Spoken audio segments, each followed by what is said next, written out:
Hello folks, hope everything's going well.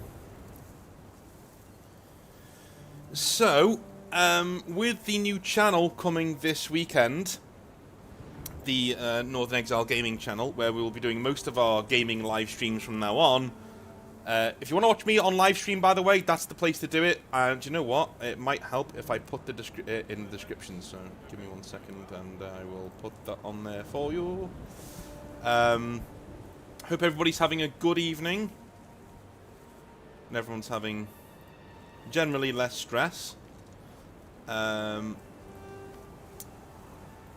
Things are going well. I am only 3 subscribers away on the Northern Exile Gaming channel from getting 69 subscribers. So if you could help me reach that magical number, that would be amazing. That is the channel there. If you want to follow me from now on, or if you want to follow me doing live streams, that's the place to do it. Northern Exile, the main channel that you're watching stuff on now, will still have, you know, bits and bobs on it, like, hang on, new channel, there we go. It will still have all of the content that you like, everything that you want to watch in terms of Hobby Nightmares and things like that will still be on this channel. We'll still be doing 5 to 6 videos a week. Nothing's changing on this channel. This channel will be exactly the same. It's just all of these times where we hang out together, most of these times where we're gaming together will be on the Northern Exile Gaming channel.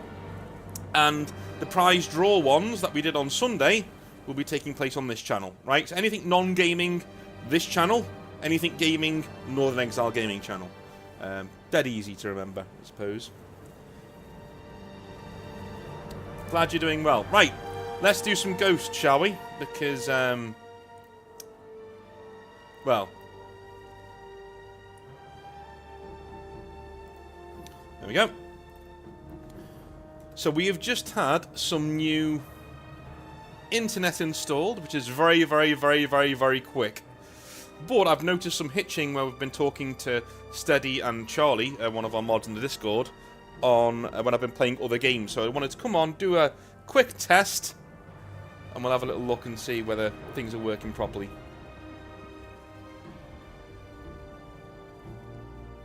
What am I painting? At the moment, let me have a look behind me. Grey Knight Terminators, but they are Grey Knight Terminators that are Primaris in size.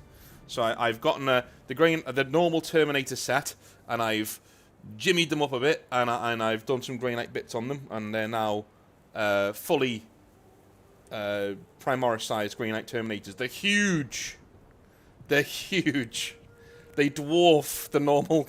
Like I have some of my old Grey Knights, and I put them next to them. They look like children compared to the Terminators. It's great. I have completed this game. Again, this isn't going to be a playthrough. This is just me messing about with you guys watching me.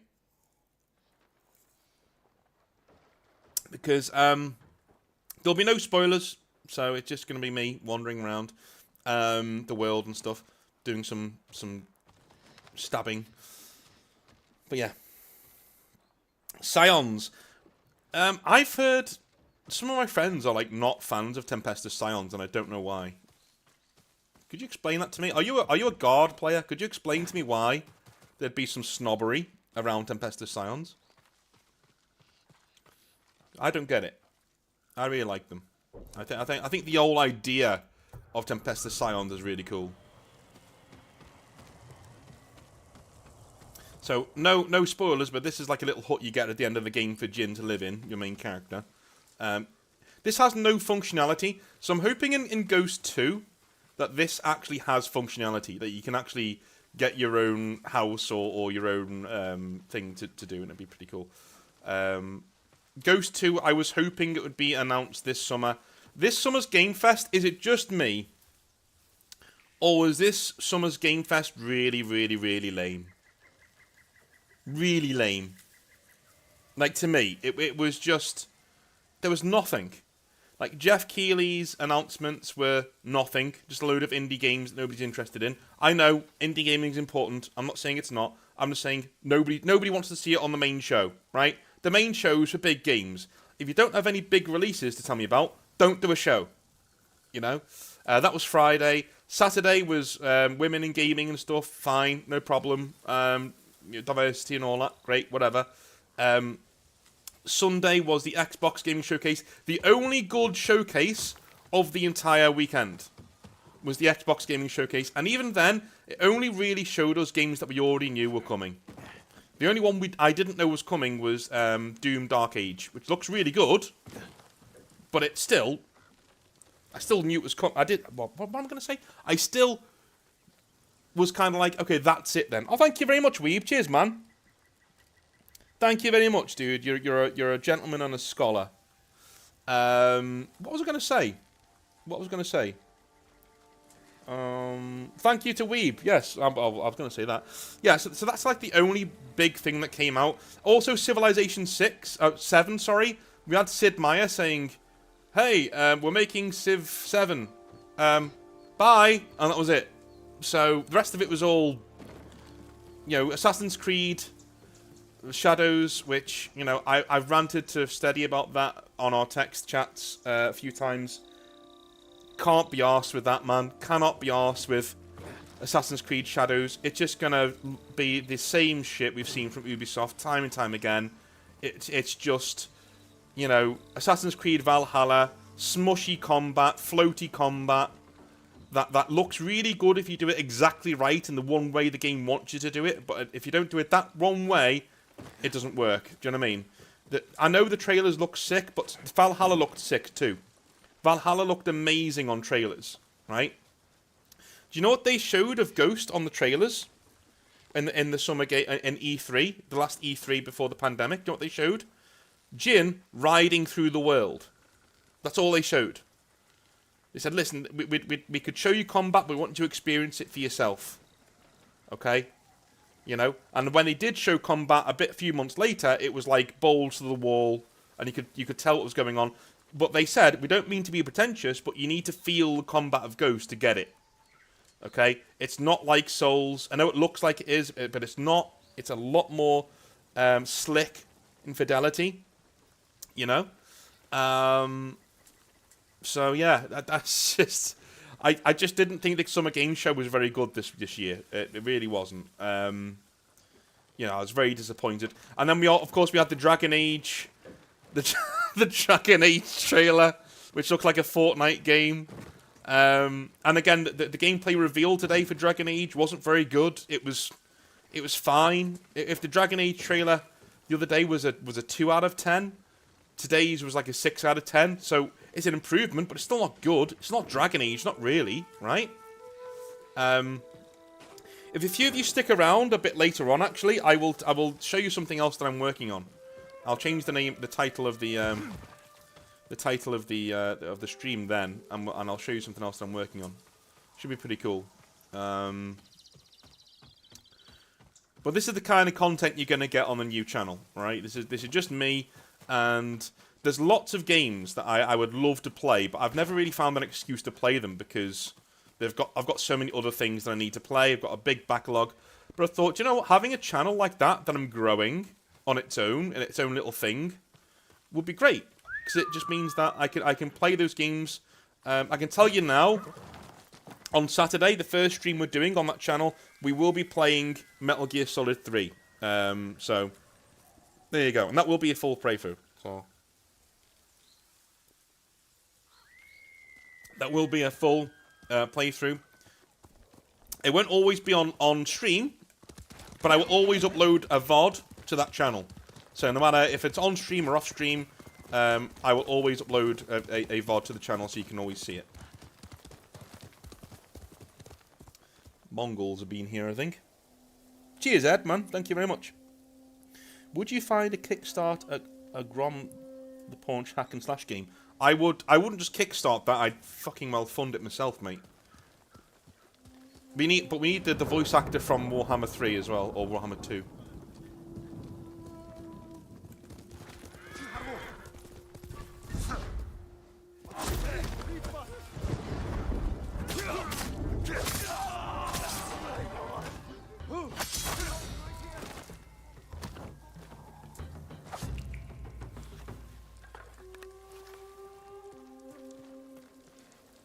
Hold still.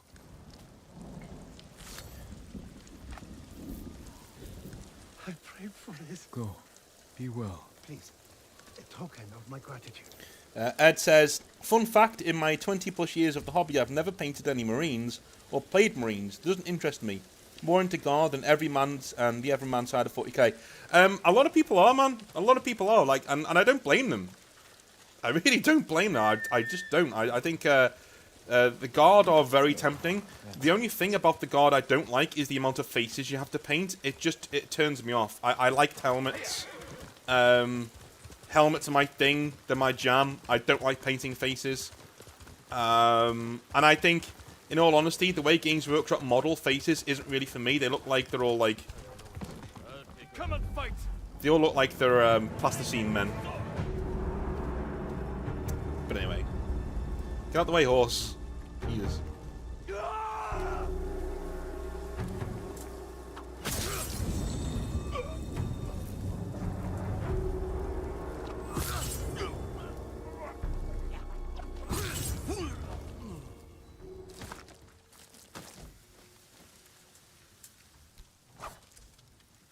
The thing about Ronin on this game is that they fight very dishonorably.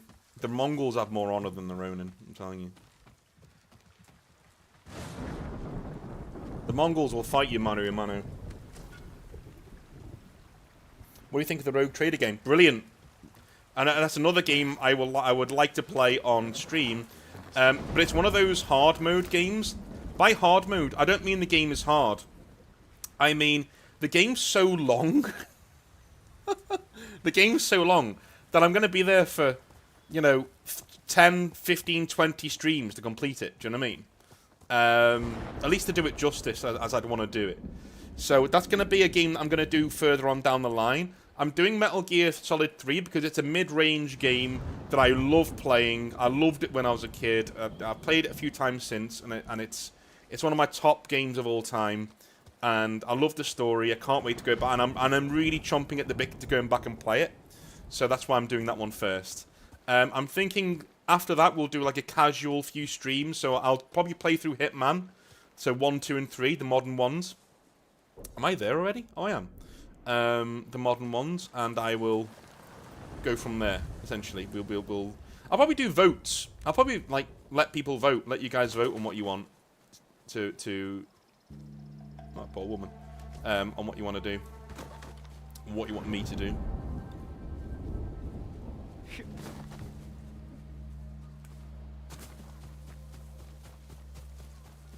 Bolt gun game. I would play it, but I suck at it, dude, and I don't want to get embarrassed. I've already used it for footage, as some of you know, in the Hobby Nightmares. And the people are going, oh my god, North, you suck so much. And I am very well aware that I suck at that game.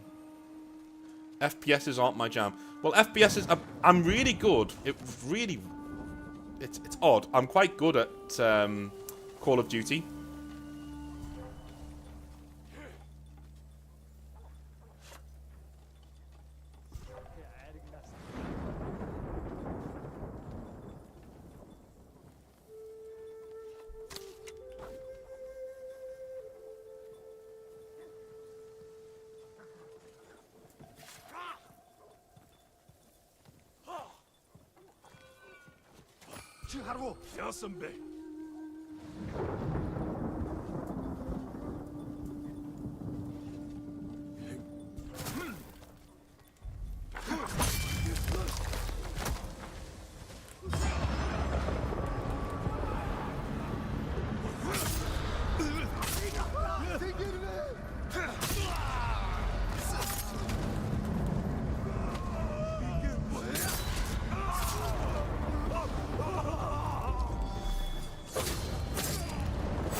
بشوج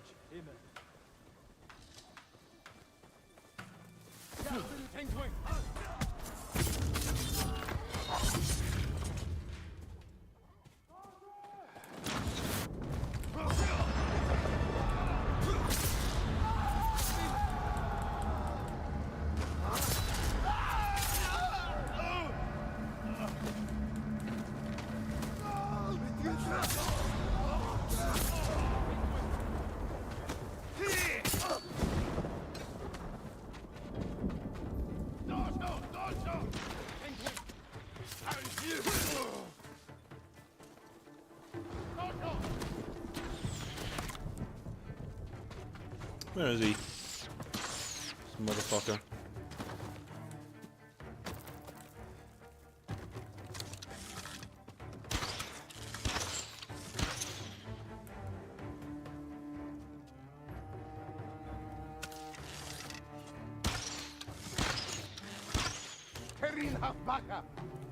He's going crazy, this guy. Could still be close.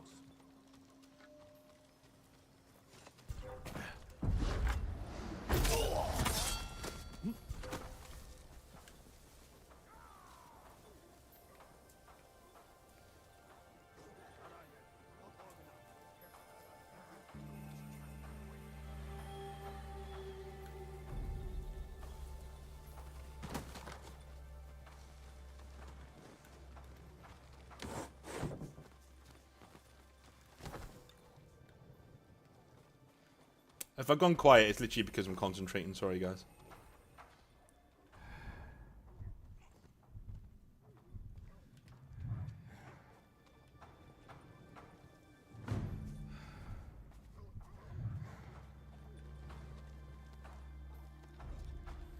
There's no other way out of this house.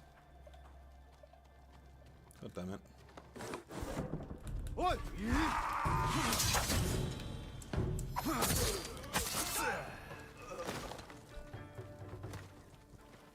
Not up in this motor.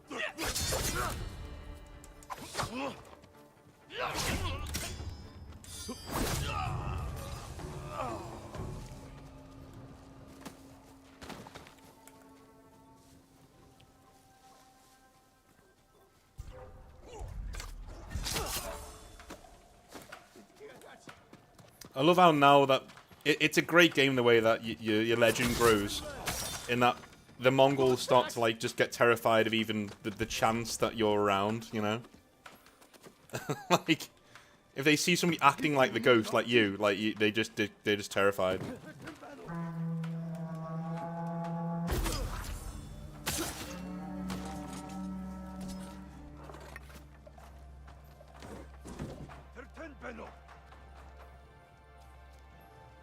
Go, see to your friend.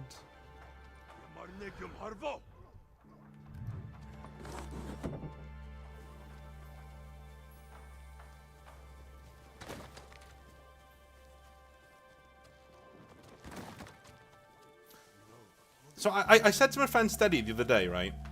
I said to him,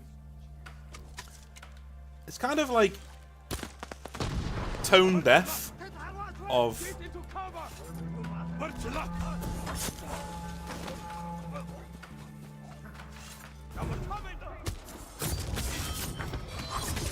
it's kind of tone deaf of Ubisoft to want to release a samurai game after this one has come out. Do you know what I mean? Like, it's like, what do you think's gonna happen? Like, you're not gonna release a game as good as this, so why?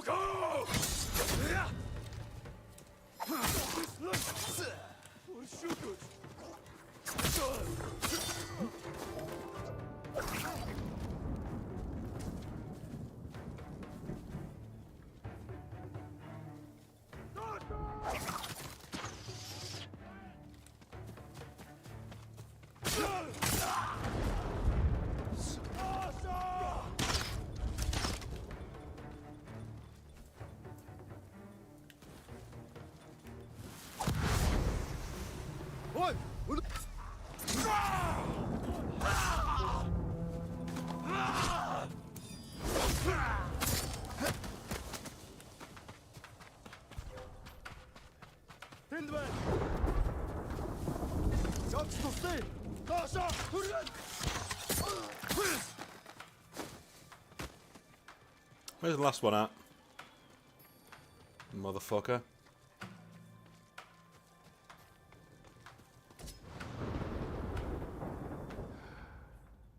Can't see him.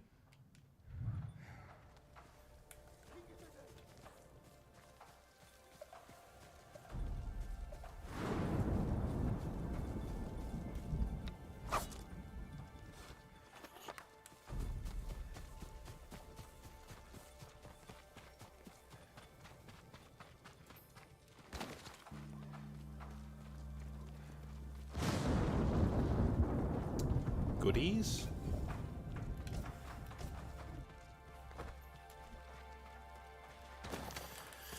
I did name this as like one of my best games. Like this is one of the games where it's in the art category for me. There's a category above 1 to 10 where I generally can look at it and like if a friend of mine says, "Oh, this Picasso painting's like a work of art," then I can hold up a game and say, "Well, this is the same quality. It's the same, you know." And this is one of those. Who did I just see? Oh, there he is.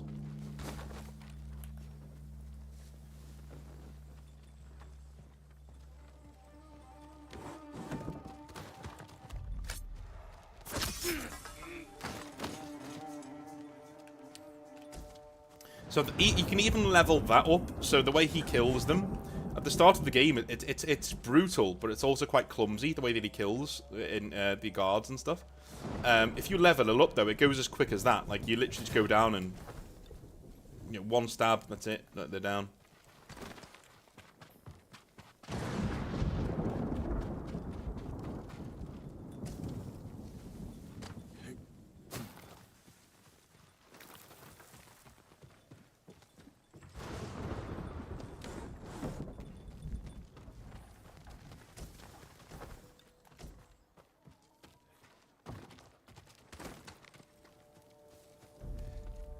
Okay.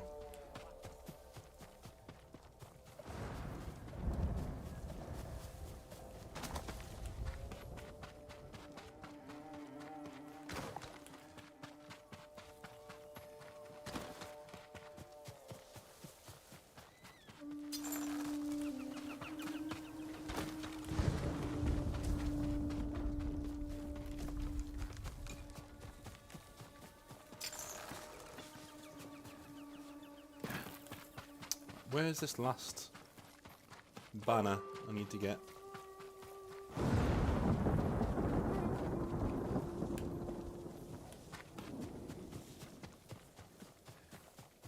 I will get speaking again once I'm finished, guys. I'm just trying to make sure I do this properly so I can get all the banners and I'm done.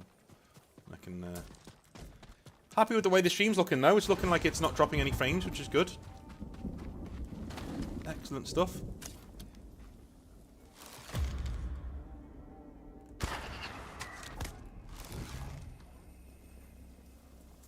Is he dead?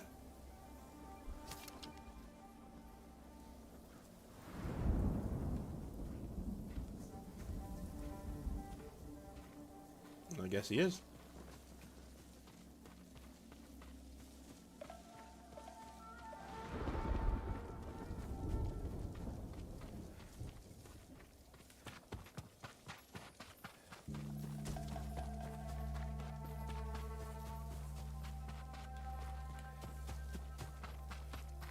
Jump before I carry on, let's answer some questions, shall we?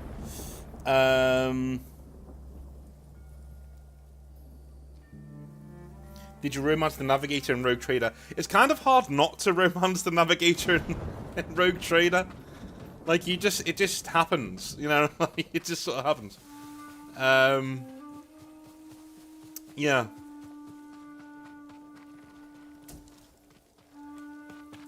I was an Imperial Commissar as well, which I quite liked. So he's very no-nonsense.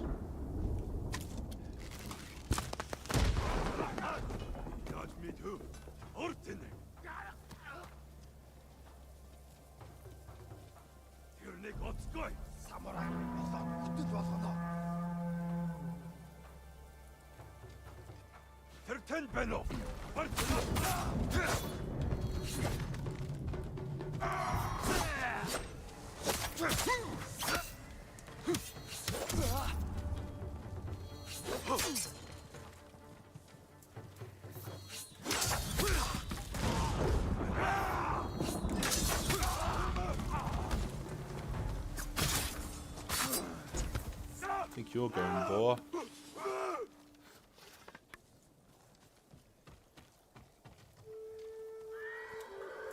Not playing the Kurosawa filter. No, I'm not. Have you ever played? I'm not, but I will do in future, but not for this stream. I wanted to see how it looked.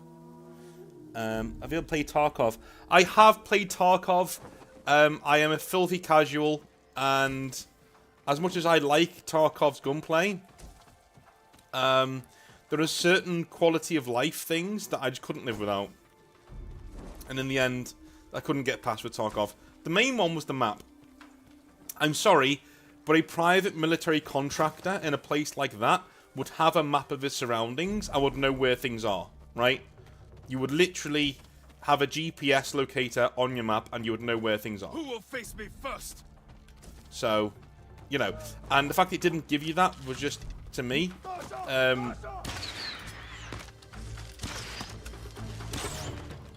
was it bullshit difficulty? Bullshit difficulty to me is, it's not difficult. Like well, what you're asking me to do is not difficult. But you're making it difficult through gamified.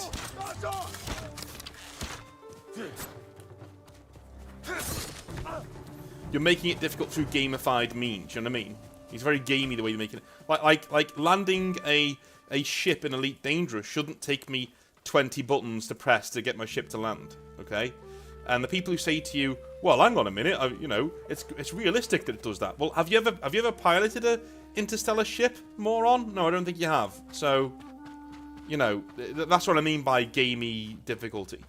And Tarkov not having a proper map or a GPS locator so you can find your friends on the map, it's just, to me, there were a lot of things in the game that were needlessly, well, it was just needless. It was needlessly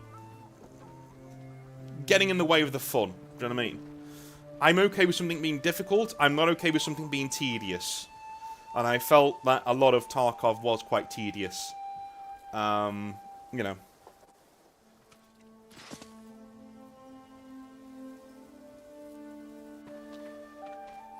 I know Scions have helmets, yeah. That's why I said they're the one Imperial Guard faction I would actually go for if I was going to do one.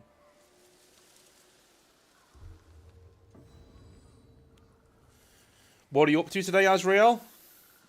If you needed to watch me today. Yes, I have. Is James Clavell's Asian Saga the one with Shogun in it? If so, then yes, I have. I've not read the Korean ones. I've only read Shogun. Why are you hiding in the grass? Where's your honor? I'm dressed like a fucking master ninja, dude. Like, so in my playthroughs of Ghost, the first quarter to half of the game, I play as an honourable samurai who's finding his way in the world. Like, I'm not very sneaky, right? And then as soon as bad shit starts to happen to me, I introduce more Ghost stuff. And as soon as one event happens where somebody dies who's quite close to me, right? I go crazy and I go all in Ghost and I murder everybody. I just get annoyed. Hi, Captain Hill. Or HLL. How's it going, man? What was your take on the whole Yasuke drama? Ah, right. In the Ubisoft game. Yeah. So, Yasuke, he isn't... So, for those of you who don't know, who have been living under a rock, Assassin's Creed have announced that their main character in their own take on the samurai genre is going to be black. I'm going to clear something up for you now, just in case you've ever felt this way. If you have a problem with that, it doesn't make you racist. Alright? Just going to clear that up for you now. Because Yasuke as a historical figure was not very, shall we say, well known. He accomplished nothing of note, really. He was a novelty, and that's why he was famous. He was a novelty. He was a black dude who managed to become a samurai. And that's pretty cool. That is pretty cool. But he still achieved nothing really of note. He was a retainer warrior for a couple of small lords, and it was cool. It was a cool thing while it lasted. He was not at the center of any big things. And what is more, you are doing a disservice to the Japanese people by putting a Assassin's Creed game. In Assassin's Creed, you're supposed to be celebrating the cultures that you're involved in. You know what I mean? It's weird, but you are, right? When you're in the Middle East, you're seeing that the Crusades at their height, and no one religion is pushed over the other. You're just seeing the Crusades at their height, and it's good stuff. Then you see the Italian Renaissance, and you see Victorian London, and it's a celebration of what's going on in those times, like a historical. It's cool, right? The new games, Origins, brilliant game. You know, bit clunky but brilliant. Odyssey, again, clunky, overly long but brilliant. It's a celebration of the time period. And so you play as, in Origins, you play as somebody who is black. Or at least, you know, Egyptian, right? Because you're a southern Egyptian. You're from Siwa, which is quite far out there, right? You're not a Greek. And I love that they did that, right? Bayek is not white because he's not a Greek. He was born and raised in the south of Egypt. So he is that colour because he's in the south. It made sense, and I loved it. He was a really good character, he was. Then you get to ancient Greece, and you've got, you know, white people there, because obviously you're in ancient Greece. So to have a game in Japan, and just to say our main character is black, to me it's a huge slap in the face to Japanese people who are looking forward to having an Assassin's Creed game finally in their home country. That's why I've got an issue with it, right? It's pandering, and they made that decision for the wrong reasons. For the wrong reasons, right? Forced representation is what it is. Why should somebody who's not from Japan get representation in an Assassin's Creed game? I don't want Jin to be white. The character that you're looking at now, I wouldn't want Jin to be white, because that wouldn't be realistic. I want him to be Japanese. Right? I want the main character in Assassin's Creed to also, if it's in Japan, to be Japanese. That's it. I know there's a woman in there as well who is Japanese. I don't care. The main samurai character should be Japanese. It's got nothing to do with race. Right? Well, it actually does have something to do with race, actually, now I think about it. But not in the way you think. You know? Or not in the way that gaming outlets and things like that will want to tell you. It doesn't. All it has to do is disrespect to the Japanese people who wanted to see themselves in Assassin's Creed for once. And, you know, yes, on the flimsiest of pretexts, they made the main character black. On the flimsiest of flimsy pretexts, they went for it. Do you know what I mean?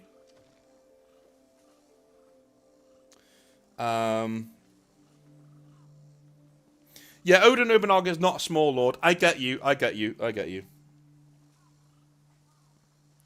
Yeah, he was only there for a couple of years.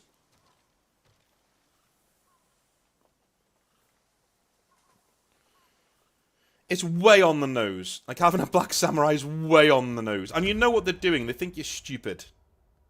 That's the annoying thing. Like they know what they're doing. And you know what they're doing.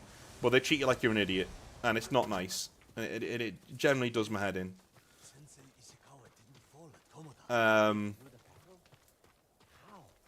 But hey.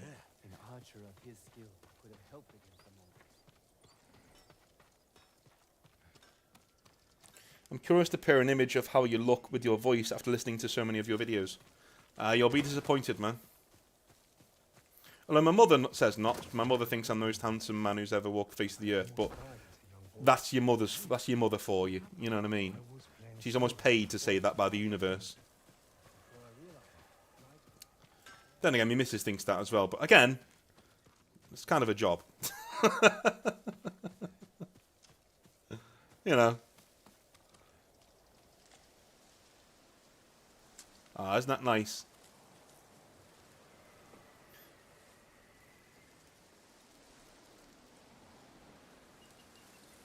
Yeah, that's right, Jam T. Yeah, he wasn't technically a samurai. He was just an interesting retainer. He became a retainer. If you read the primary sources, he becomes a retainer through just his size. He's not a very good samurai. He's just a big dude. And so he's like, he's handy. We'll take him along. You know what I mean? Yeah. But I've never really been a huge fan. I'm going to take a picture of that. It's lovely. I've never really been a huge fan of forced representation. And listen, here's the thing, right? And this is the real tragedy, and I've said this before, and I'll say it again. I really like African medieval and ancient history. I think it's really, really, really interesting.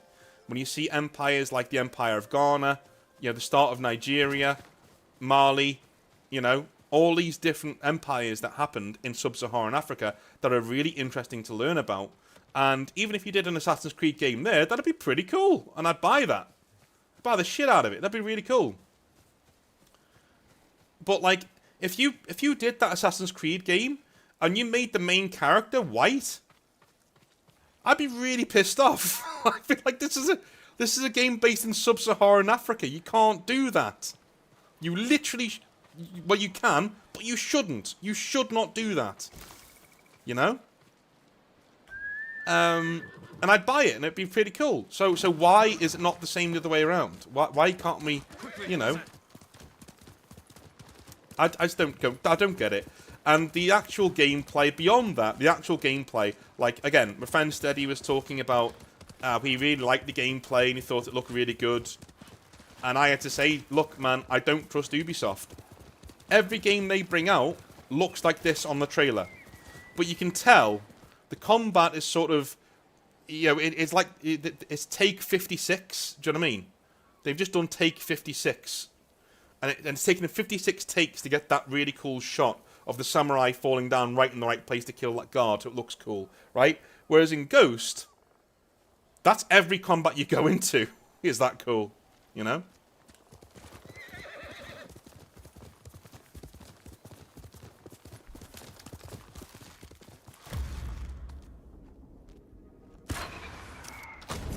Ho ho ho.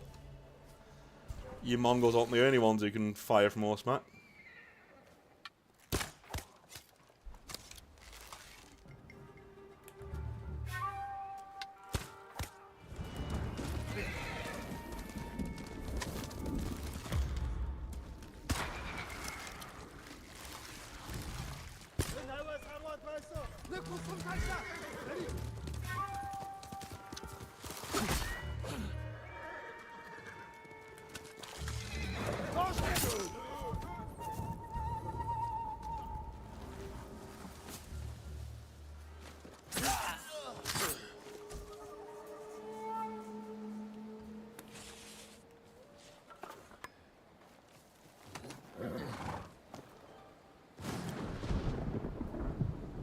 Are you going to try Legion yet? You mean Star Wars Legion? I think it will, you know. I think it will. I think it will.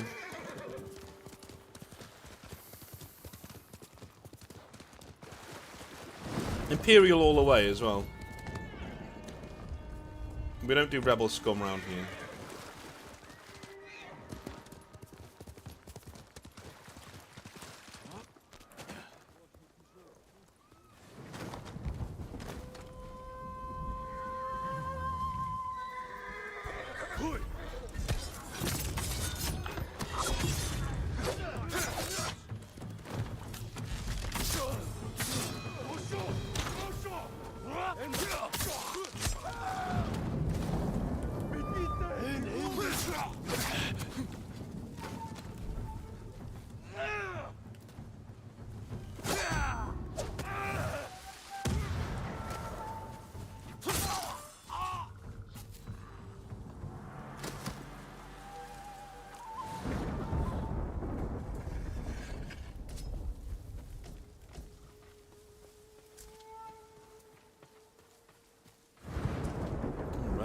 Back on my horse. Do you think the violence has been toned down? Ghost is pretty vicious, but Assassin's Creed and God of War seem to have toned down a lot. Yeah, how to put it? Ghost looks and makes you feel like you are a samurai or a ninja, right? And the cuts you do, Kendo masters, you know, you can see it on YouTube. On YouTube, Kendo masters have said that's a good cut, or that's a good stance. You know, the game's getting it right. It's getting it down. This is how you would fight if you were a samurai in this time period, right? When in the Mongol invasion of Tsushima, this is where you would, this is how you would fight. Even the way that the feudal overlordship of Tsushima is depicted is accurate. You know, this is a game that is celebrated in Japan, and it's a Western developer, but it's a game that is absolutely celebrated in Japan as this is what it was like. Okay, it's more stylized, the graphics are more colourful, do you know what I mean? But the actual way that the samurai combat feels, the way it looks, how brutal it is, the cuts they do, the finishing cuts especially, the killing cuts that they do, to try and minimise suffering. Like, Jin does that all of the time. Jin's cuts try to minimise suffering by going for the major arteries all the time. That's all he cuts for. He deflects, he dodges, he parries, you know, but he's always going for the major arteries, the major organs, to cause as much damage immediately as possible to kill the person without much pain. And even the finishing off move when they're on the floor is called end suffering. It's not called kill or finish off, it's called end suffering. Because that's what you're doing. As a samurai, you're not supposed to be killing out of rage or anger. You're supposed to be killing because the other guy's basically left you no other choice. You know, your honor's been insulted, now you have to kill him. But you don't want to cause him to suffer, you're taking his life away, you're punishing him. That's how a samurai would think. Like, I'm punishing you for transgression by depriving you of life. I'm not killing you because I hate you. You've transgressed against my honor, and I'm going to take your life for that insult. There's something really good that Lord Shimura says in this game, where the Mongols try and coax him over to their side, and Jin says to him, like, oh, so the Khan gave you an offer and tried to get you to turn against your own people. To which Lord Shimura says, yes, and for that insult alone, I will take his head. Right? That's an insult to him. Like, it's just, how dare you think that little of me that I will turn against my own people like that? You clearly don't know me at all. You know. And don't get me wrong, samurai were some of the most disloyal motherfuckers on the face of the earth, right? I've only taught 2 courses on medieval Japan, so I'm by no means an expert. But the samurai, dude, if you think Game of Thrones was treacherous, like, the samurai were fucking brutal. But once they'd chosen a side, even if they chose another one, you know, that was it. Generally, that was it. You didn't really get samurai flipping around back and forth. You know, you may start under one lord and then another lord makes you a better offer, so you go over to him. You know, but all betrayals seem to be, to me, harboured in dishonor. So you've dishonored me in some way, so now I'm going to betray you. Do you know what I mean?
Sloppy on my part. Sloppy. Should have done better there.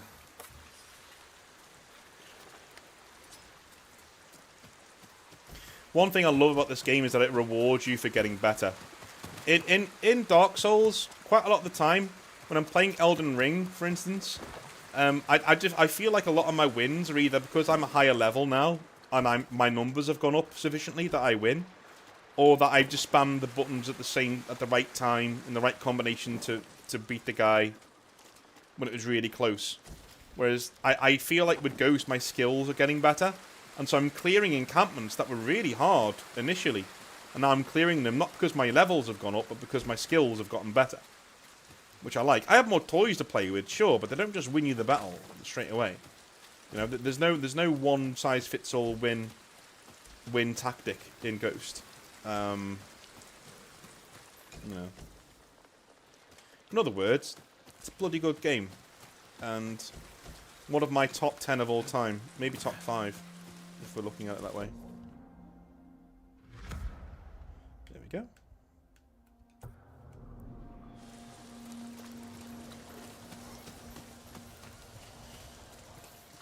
Is there room for hobby annoyances in Hobby Nightmares?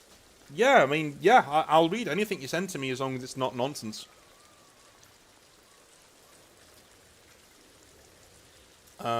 And it gets to the point, do you know what I mean? There have been a few Hobby Nightmares that have slipped through over the years where the person just does not get to the point, and it's so aggravating to read. God knows what it's like to listen to, but it's so aggravating to read. It's so annoying.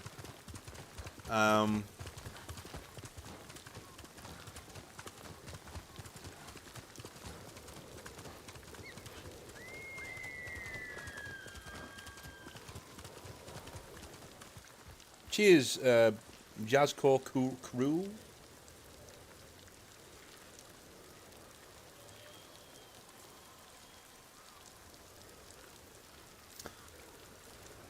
Hey, dude, like, listen. Farseer Bodrum, I got similar grades to you, it seems up there, in high school. Or whatever I was at the time. Let me just kill these Mongols and I'll be right with you one sec.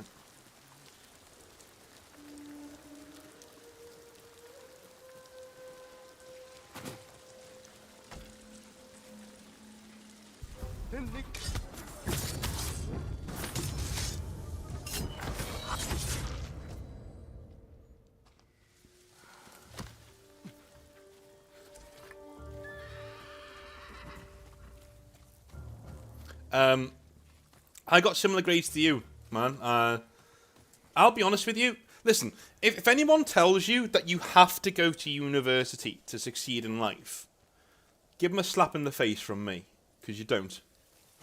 You don't have to go to university to succeed, especially not in the modern world. In the modern world, the one really good thing that COVID did, and in general, right, is that it finally unleashed this attitude of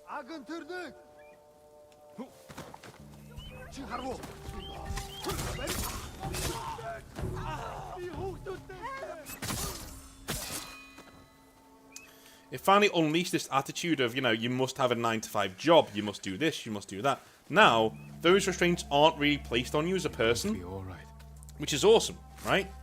But if people tell you you need to succeed in this, succeed in that in terms of education, you don't.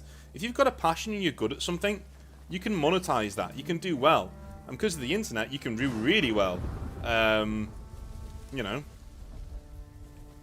Like, for instance, look at me, right? So, with me, I went and got my qualifications as a teacher. That's great. Fantastic. But also, I didn't like children. Like, you know what I mean? Like, I didn't like teaching in schools. I just, not in the UK anyway, they annoyed me.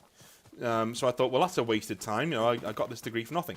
But then I started teaching privately, and then I started tutoring online, and then I started teaching English online as a foreign language, and then I started going to different schools, different universities, and doing one-off lectures for fees to get paid, you know, because my contacts online at Tutorful and Tutor-Ocean were getting me involved in schools, and I was making good money. So you can monetize yourself. You don't need to be sticking to one set role or one set thing that people tell you to do. And you don't need to go to university to do most of the things you want to do in life. You don't. You know, if you want to be an artist, you want to be whatever. I've known people who work for... They go and get a GNVQ, which is like a training diploma in the UK. You can get one of them in game design, and you can go and be a game designer, right? It's doable. You don't need to go to university anymore. Well, to be a vet, you probably do need to go to uni after all that. But you know what I mean? For anybody else out there who's like, oh my god, my parents are telling me I've got to go to university. No, you don't. Well, it depends what you want to do, but not, no, you don't. Not really, you know?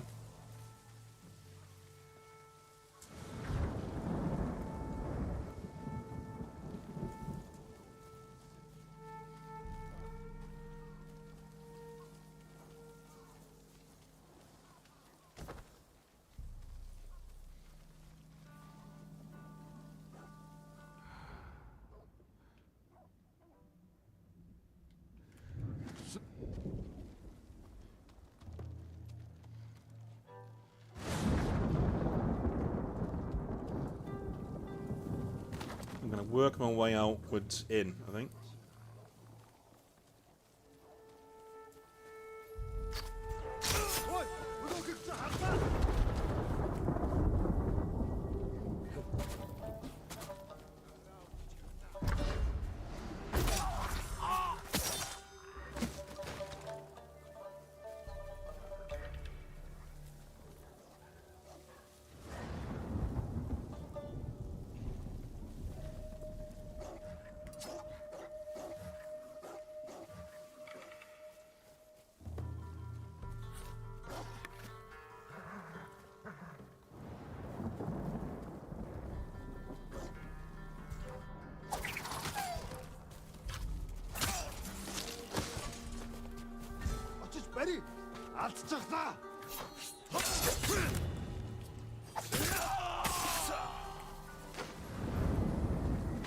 That was it? Okay.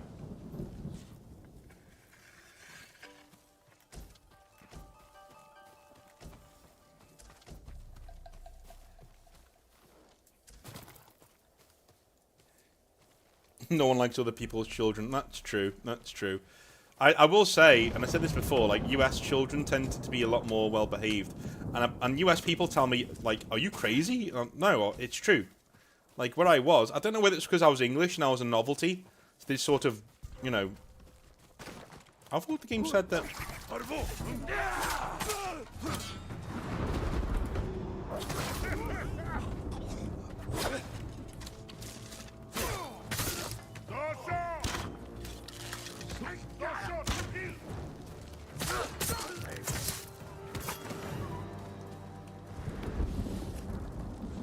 I thought the game said that all the Mongols were dead. And that caught me unawares. But yeah. I think they just didn't like because I was a novelty, basically. I got away with it. Go and stay safe.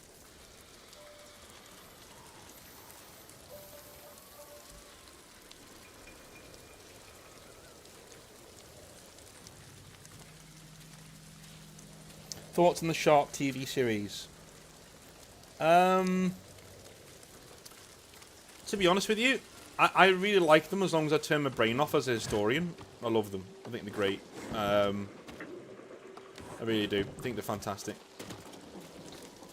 I mean, you've got to, haven't you? Sean Bean and Napoleonic Wars. You've got to love it.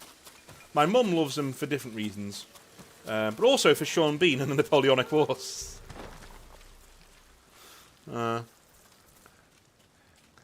If you think it's hard to get a woman now, lads, just imagine being in the same world as Sean Bean when he was in his 30s and 20s, maybe even 40s. Oh dear. Had every gift a man can be given.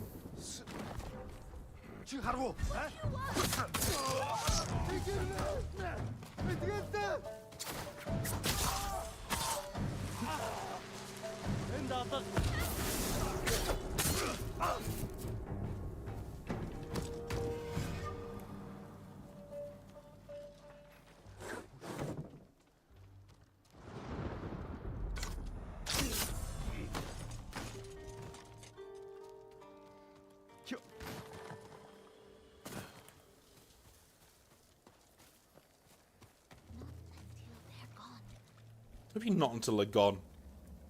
Do you see any Mongols? Oh, right, okay. Sorry, yeah. You're right.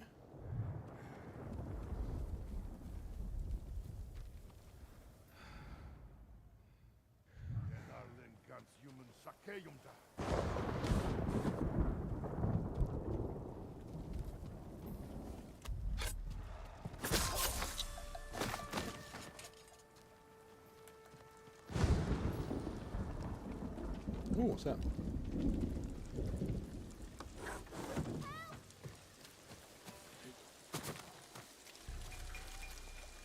You're going to be all right.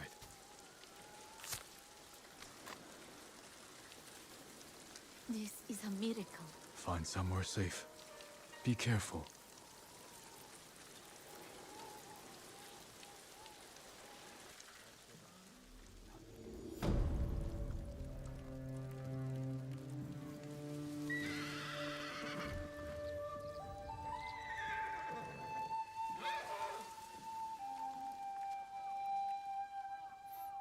He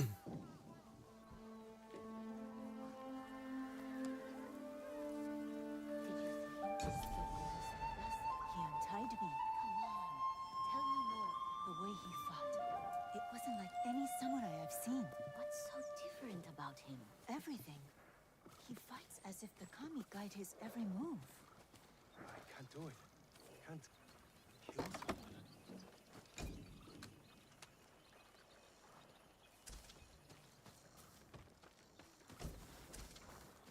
Lots of nice things here.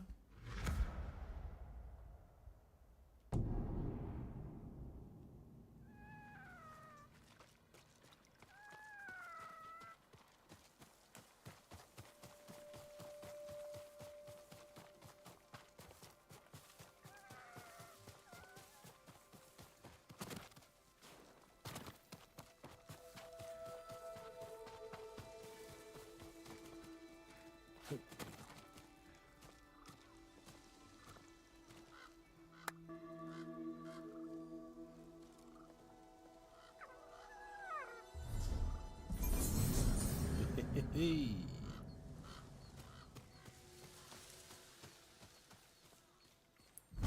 Thank you, Mr. Fox.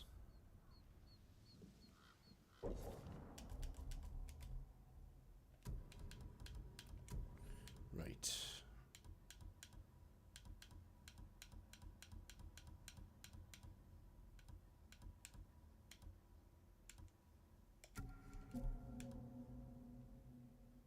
Do these stack? I'm betting they don't. So I'm going to change it.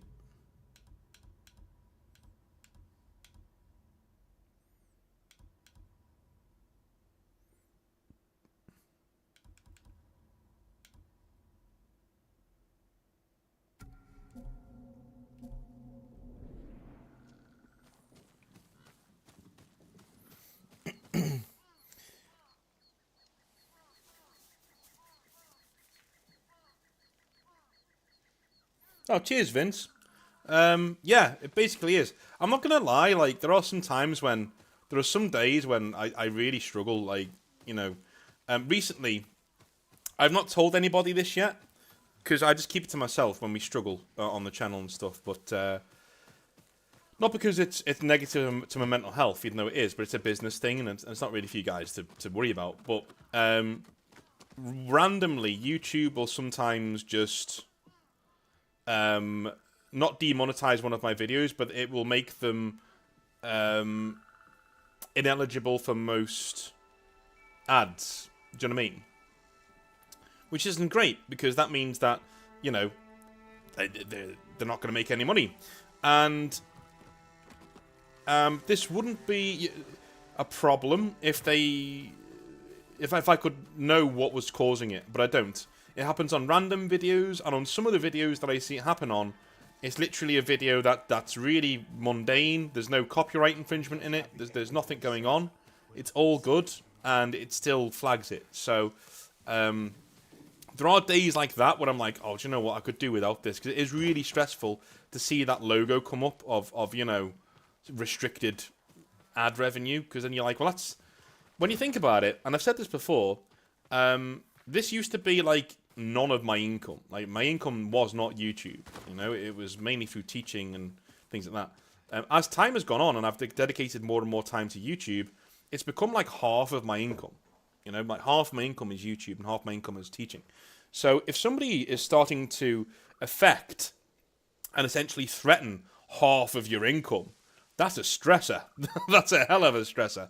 So there are days when that happens when I get annoyed, but then I appeal that decision, and when a human looks at it, it gets approved again. But the problem is that I've now missed out a day of ad revenue, and anybody will tell you in terms of ad revenue, the first day is the most important in a video's life cycle. That's when it makes 60 to 70% of its overall ad revenue. So the problem is that YouTube, they don't stop running ads on your videos. They just say you're ineligible to get that money because, you know, the content isn't quite what we like for our sponsors, right? For our advertisers. But YouTube still takes their money, you know. So it's a bit fishy to me. They still take their money, but I don't get mine. And then a day later, once the video's made most of its money, then they give it me back. Then I'm allowed to have it back. It's like, that doesn't happen with every video. It happens. Like last week, I had a really big panic on because it happened to 2 or 3 videos in a row, and I was like, "Oh my god, has my channel been demonetized like entirely? What's going on?"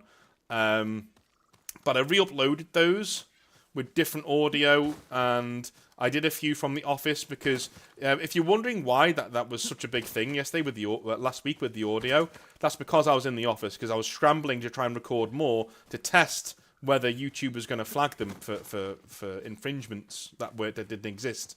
And I know they don't exist because YouTube always releases my videos after I appeal them, after about 24 hours, you know? Which is annoying, but at least they do release them. And it happened once this week, happened yesterday, which is really annoying. So Monday's video was flagged. And again, these are not videos where... The thing that infuriates me is that I've done Hobby Nightmare videos that have been, quite understandably, very close to the quick. I've done videos about self-harm. I've done videos where, you know, things like that have come up, and it's been pretty gnarly to talk about and go through. But those videos are fine. But a random video that's doing really well will all of a sudden get flagged. And it's like, well, what? There was nothing even controversial, not even mildly controversial in that video. Nothing about politics or anything. So, but the more YouTubers I talk to about it, the more tell me that, hey, this is just something that when you grow as a YouTuber, you got to deal with. You got to put up with it. It's always going to happen. And the larger you get, the more it'll happen.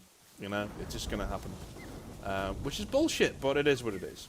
I love the platform for the most part, you know, and I think a lot of people like to moan a lot about corporations and things that are going on, especially, but, you know, I don't really blame YouTube that much because it's such a massive corporation. What are they supposed to do? Thank you very much, Birdie. They're such a massive corporation. What are they? You know, they can't. There's so much. If you look at the amount of content going on to YouTube every single day, it's a freakish amount of stuff that they have to police. So, you know, like a bloody country couldn't do what YouTube does. So the fact that it kind of works at all is a miracle to me. And I do recognise that YouTube's given me one hell of a good time. You know, I'm able to talk to you guys and have fun and play video games and talk about the hobby that I love and bring joy to people and make sure that their mental health is sound. And a few of you guys use this channel as like a rock in the storm, which is great. I love it. And YouTube allows me to do that. So I'll never like lambast YouTube. You know, it's just something that is a stressor that happens sometimes that can be quite annoying.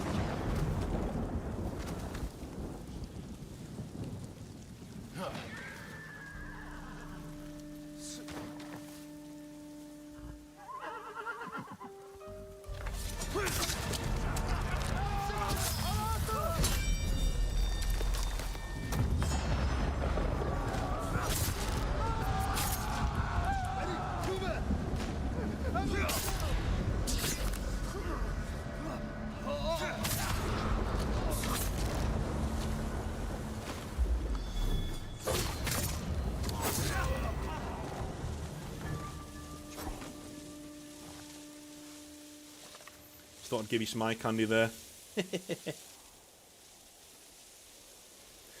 Ah, thank you for the gifted memberships, man. Who did that? Who did that? Vince Bullock. Cheers, dude. Thank you very much.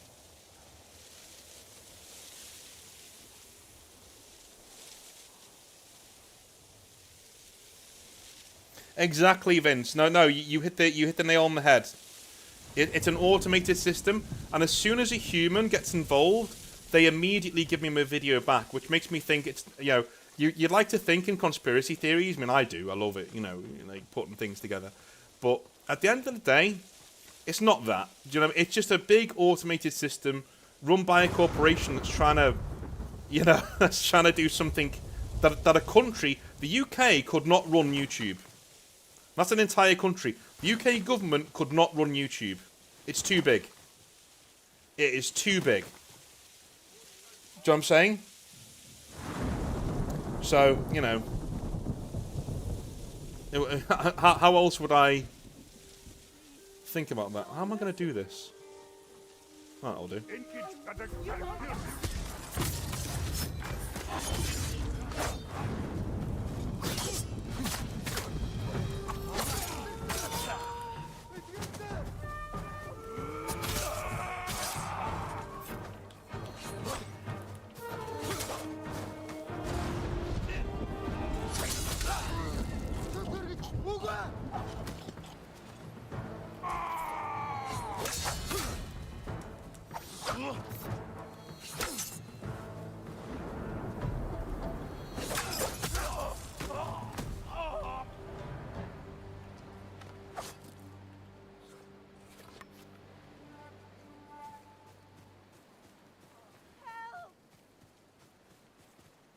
You'll be free soon. Lord Sakai, you have my thanks. Go, and stay safe. Take this. It's all I have. Yeah, Powolf, dude. If they lose Cavill, they know, and Cavill has so much in terms of power there. They know if they lose him, the project's dead. People will just lose interest, and they should lose interest. Like if 40K loses Henry Cavill, right? People will lose interest, and they should, because he is the only thing keeping that from being a massive shit show. I'm telling you now. If you look at the way that that Games Workshop is acting and how it's going about its business right now in terms of, inclusivity and the lack of respect with which it treats its customers, if you lose Henry Cavill from that project, you may as well can the whole thing. You may as well. The guy's the god emperor of the hobby right now. He's the champion that is making it cool. The amount of dudes out there who were frightened of telling their girlfriends about Warhammer, and now they just come out and say it. Because of guys like him, who just love it so much they can't stop talking about it. And whenever you think that Warhammer's this shameful thing that you shouldn't be into, always remember that a guy like that exists. It's not shameful. It's a fucking brilliant thing to be into. Especially if you're a creative person. My God, I don't think there is a better hobby to be into than Warhammer. As a creative person, the amount of fires it lights in your brain that you can just jump off and start writing on your own accord is just, it's phenomenal. Absolutely phenomenal.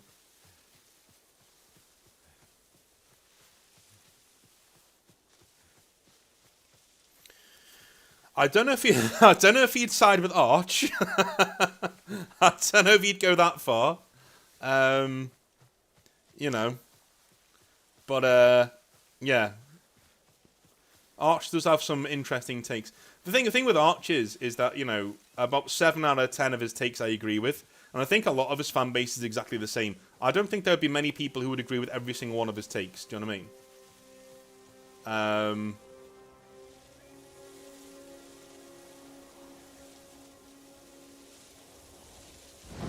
But there are quite a lot of people who would agree with a fair few. Like I agree with 7 out of 10.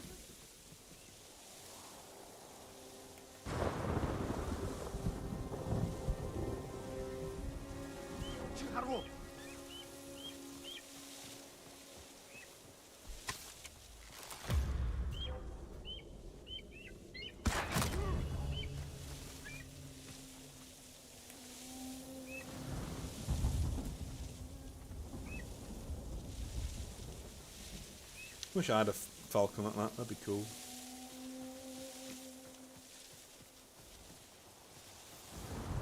Oh.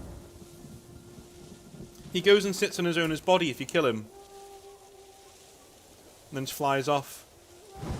Oh. That's pretty cool. Yeah, the price. Yeah, I'm with you on the price. I'm with you on the price. Hugely with you on the price. Well, how can you not? I don't know. I used to have a friend who worked for GW. He was a support staff worker, which basically meant that he wasn't a full staffer like I was. He was a. And that's not me being like, oh, look at me. I mean, let me just kill these dudes one sec. Then I'll get into that.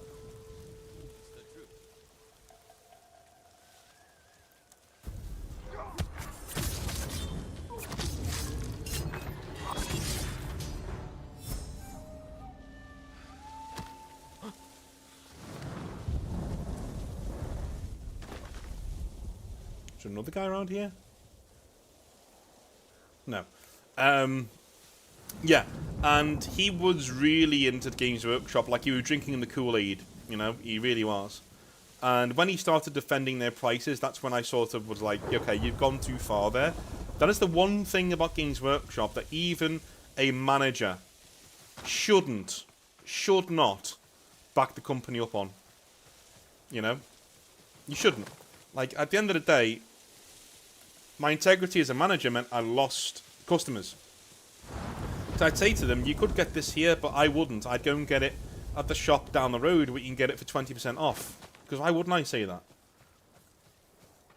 It'd be dishonest of me to lead a customer down the garden path. You know? And at the end of the day, what does it matter? Games Workshop get their end anyway. Either way, they get their end. They get their money. So what does it matter if it's in my store or not? It only matters to me, and I don't give enough of a shit about the job to tell them to buy it at my store. So, you know, just you know, it's a shame. It's a shame. Hey Alex, how's it going, man? I'm going to stop gaming in a minute and talk about this project I've been doing. So I hope you don't mind if I get a bit self-indulgent. But since you're here, you're all here, you deserve a little sneak preview of what's going on. It's nothing. It's more of a creative thing, so don't. It's nothing serious. It's just something that I've been working on, that I've talked about a few times. That I'm kind of ready to show, but not in detail. Just the broad strokes of it. It's kind of my answer to, you know, 40k and the old world not being everyone's cup of tea anymore. Well, it's my take on that. It's my take on maybe I can do something about that.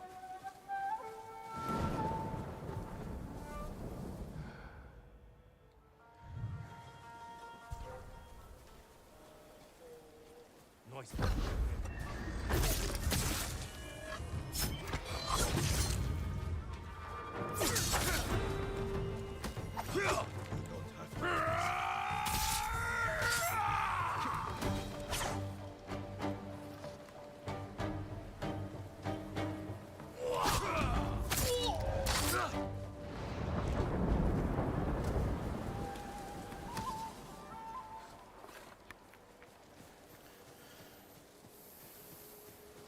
Right, well, I think it's safe to say a decent 3D printer and enough resin to print an army is less than the cost of most official 40k plastic armies. I agree, it is. And the other thing about that, Vince, is that you get multiple armies out of that too. You don't just get the one. If you can get a decent STL file and a very good printer, you can have yourself some remarkable models. You'll not believe the quality you can get now. Now, don't get me wrong, not all models are of the best quality. So you need to be very careful what you're downloading and what you're printing. But you're still only losing 20 to 30p of resin each time. You know? So it's not really a big deal. Not really, anyway. Right, I'm going to leave the gaming there. I'll save this because having fun with it. But I'm not going. I'm just leaving the gaming because I want to show you this thing before I go because it's getting a bit late. So, what I've been working on in general. Let me just. In fact, let me go get a drink and I'll come back because my voice is going a bit. So I'm gonna be 1 sec. Let me 1 sec and then I'll be right back. Let me just whack on. There we go.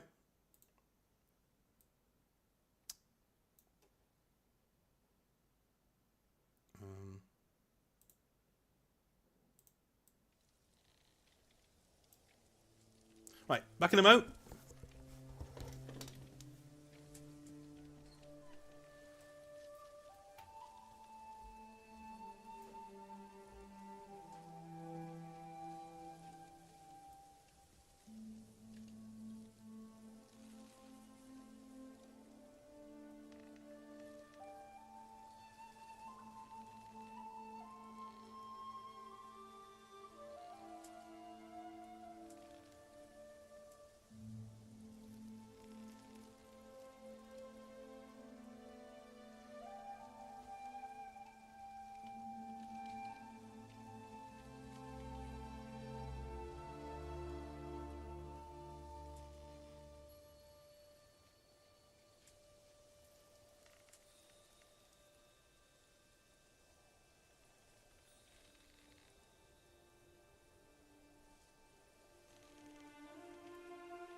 Again.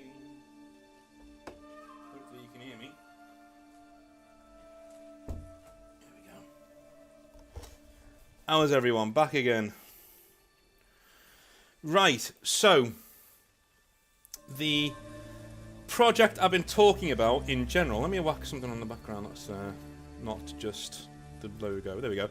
So the project I'm working on is a role-playing game, tabletop role-playing game / war game, skirmish game, called Revenant, right? Now, I want you to imagine Mars. In fact, I can show you a picture of Mars if it had water. So, let me just get this on here. Bypass all the porn. No, I'm only kidding, okay. It's a brand new computer. I'm not infecting it with stuff like that. Let's get this on here. So, Mars with water looks something like this. So that is Mars covered in water. So there you go. And I've always thought this would make an amazing fantasy setting, because you've got, you know, wide verdant plains and forests and jungles and mountains. You've got Olympus Mons there on the left-hand side. You've got Olympus Mons, which is a mountain that's the size of France. You know, you have the 3 mountains there that act like a natural shield. The map screams fantasy setting, right? That's what it screams to me. So I thought, what a good thing to do would be to make a setting out of this. To say, we've got a fallen sci-fi setting, and I started looking for inspirations, and essentially, what chat, is this real?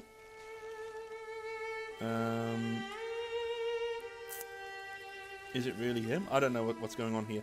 Anyway, so are you guys actually hearing me? I don't know what's going on.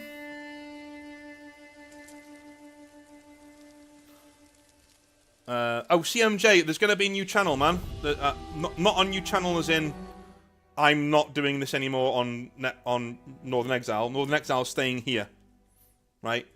Everything's remaining the same. The entire channel's remaining the same. It's just we're doing a new channel where all the gaming stuff will go, because I just felt it was right not to dilute this channel with gaming stuff.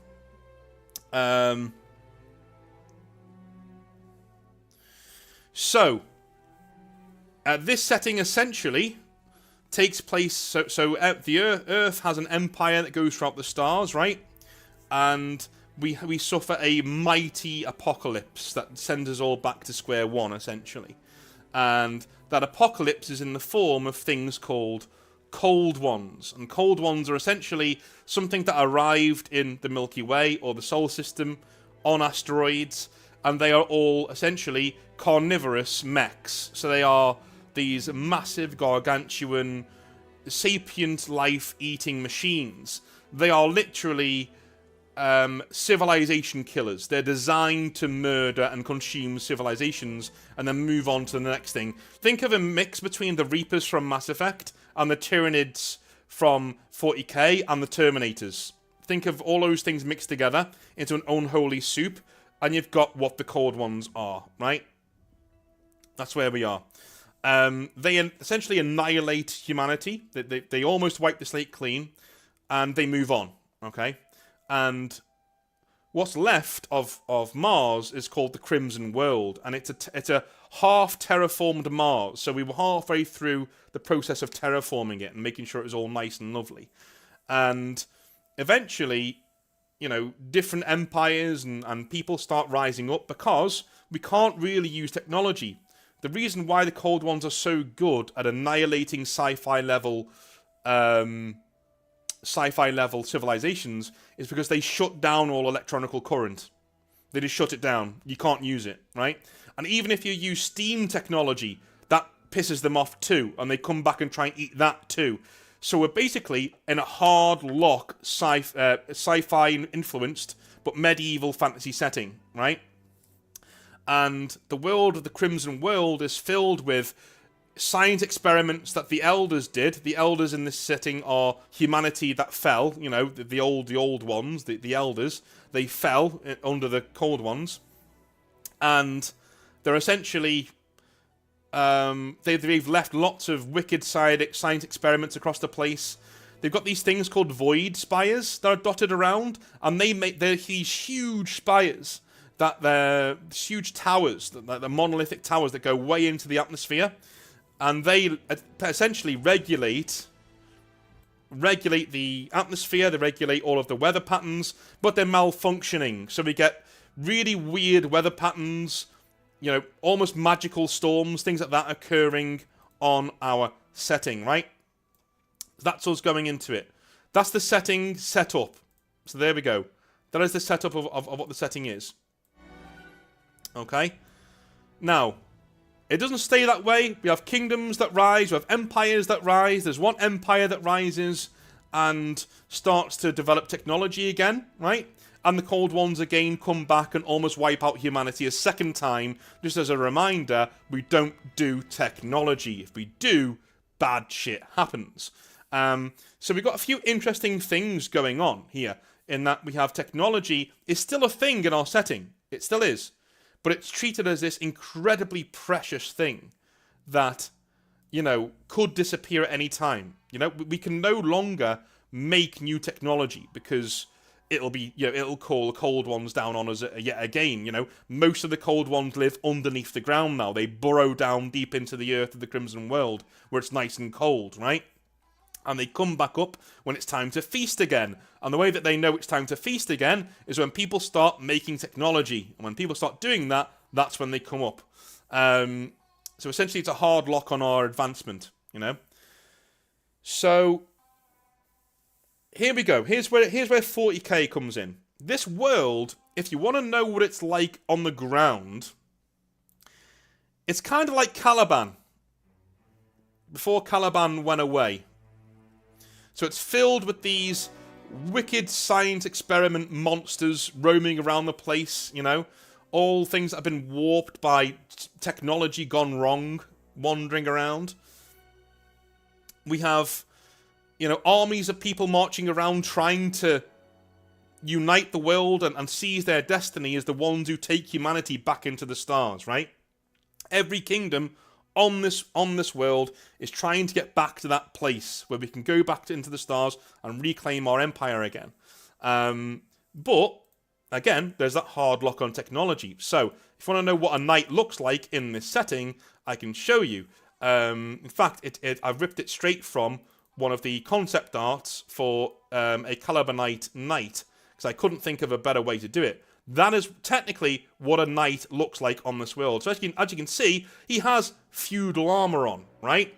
You can recognize this as a knight, but he's wearing armor that is very futuristic, but not powered, right? There's no electronic current in this armor. There's no advanced technology in this armor. It's just a big-ass piece of metal that's been warped together in quite an advanced way. So there we are. That is the base of the setting. It is a fantasy setting filled with knights like this, fighting against big-ass monsters and against each other, because there are several kingdoms and empires of various different cultures all across the world. And I can show you one of those, one map that I've made in a minute. One thing I probably should talk about is the elders, as in humanity that fell, that died, are essentially treated as gods in this setting. You know, that they're these wonderful gods who were gonna rule the universe, and then the Cold Ones took that all away from us. Well, there is a emperor-like figure in this setting, because I like to call back to my... I wear my influences on my sleeve, right? And so I do have some 40k in here as a wink and a nod to people who like 40k. And that guy is called the Lord Maker, and he was one of the elders. And he was the elder who literally led humanity in casting off the Cold Ones back beneath the earth, or at least that's what his religion tells us he did anyway. And after his battle with a Cold One called the Outsider, which is this gigantic mecha dragon that he threw beneath the earth, he was put on a thing called the... I think we called it the Silver Throne, as like a little chuckling nod to 40k. And this Silver Throne is actually on the God Hand Mountain. And the God Hand Mountain is Olympus Mons, right? And his throne is connected to all of the Void Spires across the world, because if he doesn't sit there and engage with these Void Spires using his own soul, his own might, they will fail. And if they fail, the atmosphere of Mars will be ripped out into space and humanity dies. Very literally. And so he sits there just as the 40k Emperor does, and he's like this monotheistic god sitting at the heart of this growing religion over here. And it's his teachings that say, don't use technology. Don't do it. Only use technology when I return. When I return, when I step off this throne and I lead you again, that's when you know it's go time. It's go time and we can use technology again. Until that time happens, keep the faith with me, and don't use technology. Don't trust a machine, right? And as 1,000 years has passed, that's become a very dogmatic and backwards thinking religious sect called the Iron Ministry. And the Iron Ministry follow the Lord Maker. They're literally all up in his grill. They love it, right? And they're the ones who spread his word by the sword. They literally say, no, there will be no technology. The minute we find you practicing this stuff, we will slaughter you. We'll put you on a pyre and as an example to everybody else, right? Fun fact, though, there is a bit of lore here that I'm going to get into about the Maker. And let me just show you another map. Well, hang on, I'll do it in a minute. When the Maker was leading everybody against the Cold Ones, right? He was leading everybody against them to basically cast them off and establish what we have, the status quo. He made a new race called the Asunder, right? And the Asunder are things that I've used in other... There's a race that I've used in other settings that I've used over the years. But I keep coming back to them because they're so cool. The Asunder are essentially sci-fi Canary. If you see the Canary in Dragon Age, they're very much like that. Very tall, horned species, built for war, right? And they are the ones who essentially beat up the remaining Cold Ones and force them underneath the earth. Right, they force them down there. Because the main bulk of the Cold Ones, of course, have annihilated the Empire of Earth and they've moved on. What's left on the Crimson World, on Mars, is a remnant of that force. And the Asunder are the ones who bash those away. But the Maker knows that he is fighting what is a losing war, eventually. He will lose this war of attrition. And so he calls the outsider into a parley and eventually says, okay, you can stay on my world. You can stay on this world as long as you leave us alone. You stay underneath the earth where the Asunder put you. You stay there. The outsider agrees, and down he goes into the earth. But on one condition, though. He basically says, I can reach out to your people in their dreams, and if they want to come over to my side of their free will, they can do. And the Maker says, do you know what? I trust my people. Fine. You've got a deal. Okay? The Asunder don't like this. And so the Maker is actually on his throne, and this is a twist in the story, but you know it anyway in the rule book. The Maker is on his throne because the Asunder put him there. Okay? The Asunder murder him. They literally kill him to the point where he's gripping to life, and he needs to be dragged to this throne and put on it because he was going to pass away otherwise, right? And so it's a life support system, and he's sustained. So it's a 40k reference, and the Asunder are basically almost unmade by the Maker, right? The Maker tries to deform them and get rid of them and destroy them, but he only succeeds in creating more deformed versions of the Asunder, i.e. orcs, kobolds, goblins, trolls, things like that, right? That's the main twist. It's kind of dramatic irony. People in the setting don't know that that's the truth. They think the Maker threw the outsider underneath the ground and that final battle, nearly killed him, so he had to go onto the throne. Whereas you will all know, reading the rule book, that's not the case. The Asunder put him there. And the Asunder, as much as the church try and tell you that they're all dead, and they're all gone, and they're never coming back, well, that's not strictly true. Because as you can see from this map here, the Asunder are not dead. They're just across the sea. So, we have two main continents on this world. I know it's a terrible map, I'm sorry. This is just mainly for me and my writing, just to know where things are. So we have the continent of Tharsis in the west, and Tharsis is an actual plateau. That is where that is. It's a real thing. That is what it looks like, although there's no water there in the real Mars. But the Tharsis plateau is there. That is the blue circled area. And Noctis. I named it that because I thought it was cool. And that is where the Asunder escaped to, and where they have now created their own empire across the ocean. The Vanguard Empire here is an empire that has arisen to worship the Maker as the Lord Maker, and he's this amazing dude, the Kingdom of Sentinel there, so this bit of water, this jagged bit of water by the Kingdom of Sentinel, there is actually a thing called the Great Wound, and that's actually on Mars now. You can look at Mars, it's literally right there, you can actually see it. And that is a hole through which the Cold Ones continuously pour upwards to try and get into our world. And the Kingdom of Sentinel is a kingdom of badass knights, right? Badass dudes like this. And they are all there fighting off the Cold Ones trying to come into our world.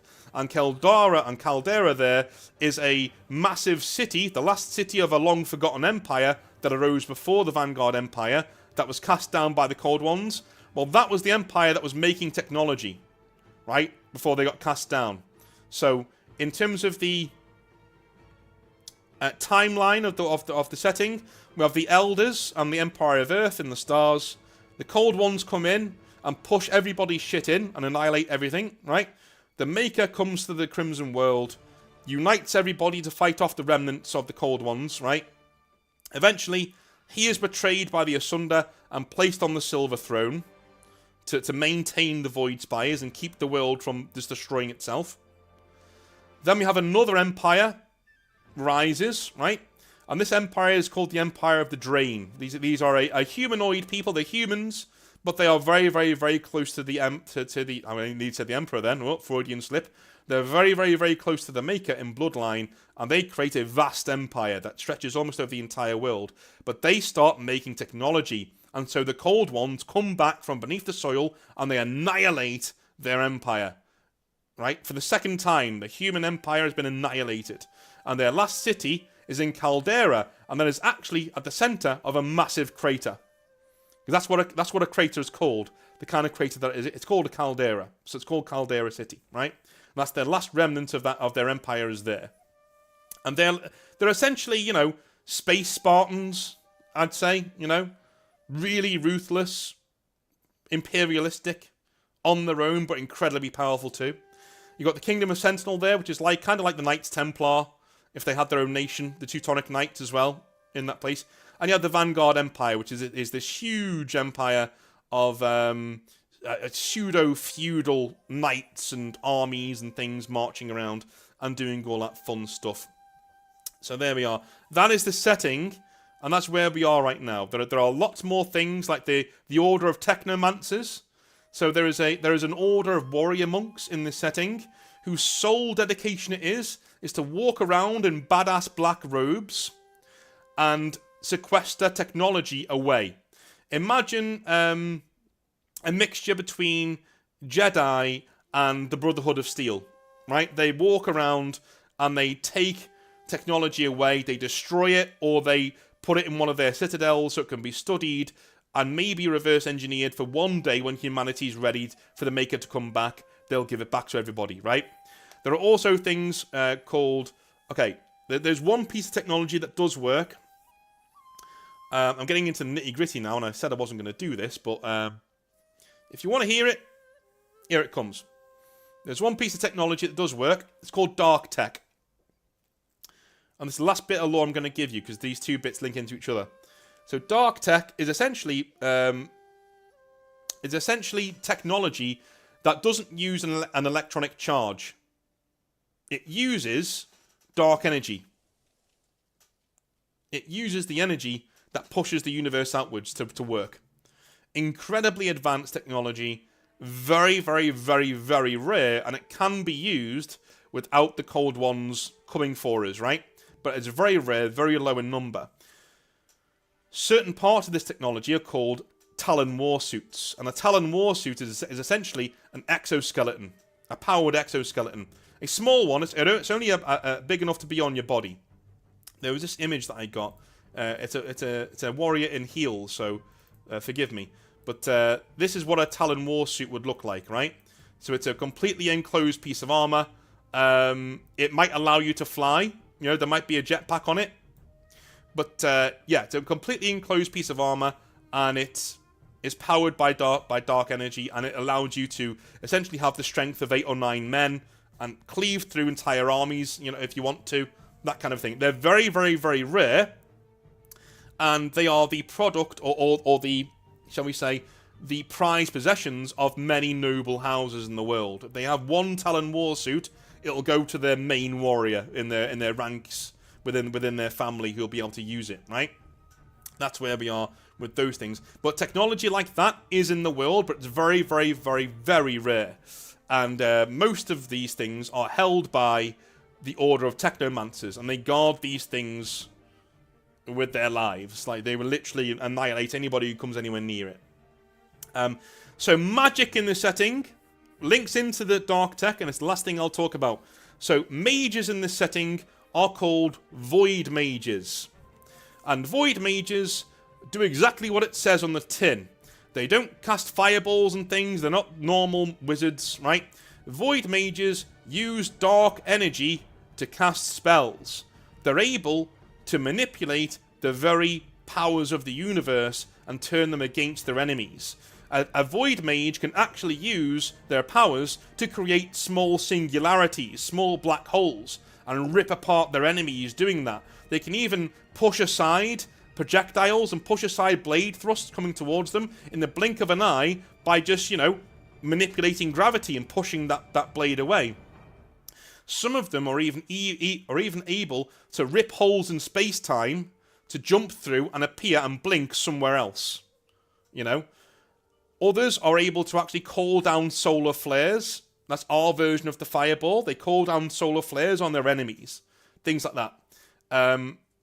Those are void mages, and some people are naturally born, and it is in the blood as well. So you need to be the bloodlines of void mages, that they're thought by the general populace to come from the Maker himself. And so instead of most settings who don't like mages and kill them, well, in this setting, in the Vanguard Empire, you can't be a noble unless you're a void mage. You literally can't. So that's where we are with that. That's magic in this setting. And that's it. That's pretty much where I am in my process of making it. And when we do the role-playing game, the role-playing game is set when the Vanguard Empire and a bunch of the nations around it are about to go to war, just as the Asunder are on their way. So the Asunder are back, and they are on their way to the west, to Tharsis, to conquer it again. Right? To set right the wrongs, and to cast the Maker down from his silver throne. That's what they're coming to do. And that's where we are in the setting, right? When you start playing. So, the world is very feudal. Don't go into it expecting Dune. It's not like that at all, right? We don't have advanced technology. It is very much a setting of mages and knights and all things like that. But imagine it with a sort of a hint of sci-fi in there, There's a hint of... Again, you saw the... As I said, you saw the knight before, right? Here is the knight. This is what a knight looks like. I've got some other images here that I ripped from somebody doing Caliban work. And things like this, right? This is definitely what a knight would look like in the Crimson world. It would look something like this. Really cool, futuristic plates, but you can recognise, hey, that's a knight. That's a knight, even though he looks a bit futuristic-y. That's what it looks like. Rebreathers are a thing in this setting, and small pieces of dark tech are used. Even small firearms are sometimes used. There are laser guns. They are very, very, very rare, and they rely on dark tech, but they are there. They do exist, So yeah, this is essentially the setting, and that's where I am. I'm at the really weird part of the setting right now where I'm thinking of what are these cultures going to look like? Do you know what I mean? I don't know how you guys think about cultures, but for me, like the Vanguard Empire is this weird conglomeration of feudal Japan and ancient Greece melded together into this vast empire, and the Drain who are on Caldera, those guys are literally, sci-fi feudal Japan. That's who they are. That's what they did. And the Kingdom of Sentinel is more Teutonic. It's more, we are knights, and this is where we are, and this is what we look like. Don't even get me started on the Crate who are over there. They're their own thing. The Krayt, essentially, are scaled warriors. The humanoids, they're the human, right? But these are humans who have been experimented on by the Elders way back in the day. And they ride fucking dinosaurs, because why not? Why wouldn't the Elders, as a super race, bring back the dinosaurs? Of course they would. It's something every race like that would do. And they'd put them on Mars and go, have fun, right? Well, they did. They did do it in this setting, and they're over there with the Krayt. The Krayt are literally, you know, knights riding dinosaurs. I mean, you know, fuck it, why not? It's just one of them things. You know, yeah. I think that the settings, well, the names, man. In terms of what they are, so just because people can't use technology anymore, they still do find old maps. And they still do find old concepts and things like that. So they would know what a caldera is. And they would know, do you know what I mean, what different things are. Sentinel is there because it's in the name. You know, and let's not forget, this is going to be a war game too. So players need to know what each faction does and what it is, right? So Vanguard Empire it's on the nose, right? It protects this vast nation under the Maker. The Kingdom of Sentinel, it's on the nose, it's there. They are sentinels. They watch this massive carved scar in the earth for the Cold Ones to come back. And they kill them as they come up. So they're a warrior society. They are Knight Sparta, right? Literal warrior society. And Caldera is in a caldera. It's in a crater, you know. So that's why I've named them like that, to make sure that it's on the nose and you know at a glance what something does. If I named the Vanguard, the Empire of Illuvian or something, because I created my own language, that's cool, but it doesn't slip off the tongue. It doesn't tell you what it is straight away. If this was a book I was writing, I would name it something like that, because you're going to be reading the lore in the book from cover to cover. But for a war game and a tabletop game, you need to know what these factions do on right in the title, right? That kind of a thing. Can you have firearms in the setting? As I said, no, you can't. They are essentially outlawed because every time we try and make them, the Cold Ones come back and try and annihilate us. So, you know, even the Asunder know not to make weapons of any kind. In terms of, you know, advanced weaponry, because to do that you need machining, you need all these other things to make projectile firearms. Now, there are certain pieces of dark tech that don't attract the Cold Ones that you can use, but they are very rare. When I say rare, like if you saw a laser gun being used, you'd probably it's got sort of like seeing a Space Marine in 40k. You know what I mean? It happens, but it's very rare. And yeah, there are projectile weapons that are just ad hoc made by some yokel somewhere, but as soon as anyone sees them making it, they'll string him up. This has been 800 years of dogma ingrained in everybody. So as soon as anybody sees you using a projectile weapon that isn't dark tech, and you're not a technomancer, and you're not one of the nobility, you're gonna get strung up. You know.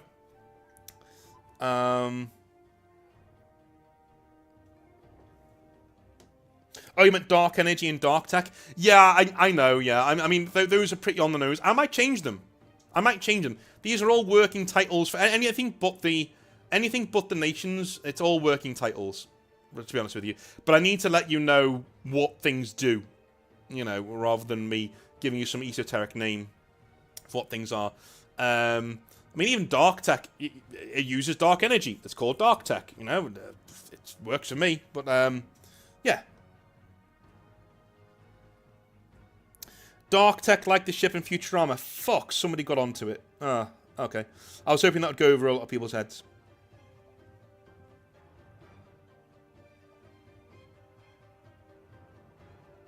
Hi, Duke City. How's it going, man? Can or have the Cold Ones been defeated, then scrapped? Okay. I wasn't going to say this part of the lore because, you know, we're running on for time already.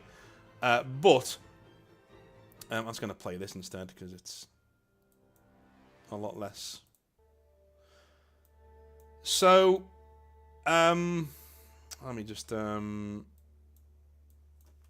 second. There we go.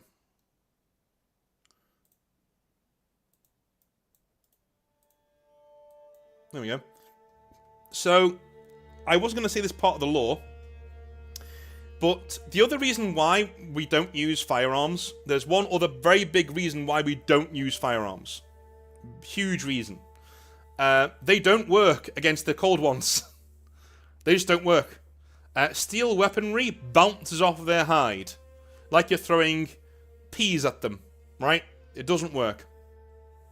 The only thing that does work against the hide of a cold one is a metal called star metal, and is essentially metal mined from the rocks on which the cold ones arrived, right?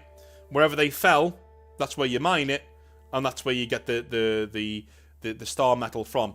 I will call it something else, but at this, for now, working title, star metal. So, star metal, when used against the cold one, will cut straight through its hide. Straight through it. Even if it's melded with steel, it will cut straight through it. As such, most people have started using weapons and armor made of this mixed alloy of star metal and steel called silverite. And that can, and does, kill cold ones. As such, though, we can't use this metal in ammunition, because obviously, once you've fired a bullet, you're probably not going to get it back again. And there is a very finite resource of star metal in the world. In fact, many of the kingdoms and empires of the world have grown around sources of star metal. It's that valuable. You know? That's why we're not allowed to use it in firearms. Which also means that if somebody does have a firearm and they fire a steel bullet at your silverite armor, that bullet will bounce straight off. Which basically means, unless you're an amazing sharpshooter, and you're one of the few people in the world who's actually allowed to have one of these weapons, you're not going to be able to use them and do anything with them whatsoever. Which is another reason why it's gone... These weapons have gone so out of fashion. Melee combat is the aim of the day. Even arrows. You even have silverite-tipped arrows, because you can get arrows back. You can use them again, or you can reforge them again. Getting a bullet back is, you know... There are guns out there that do use silverite bullets, but they're very rare and considered profane, because it is a sin to destroy star metal, because we need it for the final battle against the cold ones that will come eventually, right? That's another reason why we don't use firearms, because they're not very good. They don't do very much in this setting.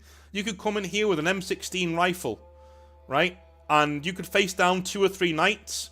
You may kill one with a lucky shot if you spray, or even if you're a disciplined shot. You may kill one through the eye slot of the helmet. The other 2 will tear you to shreds. They'll be on you in seconds, you know?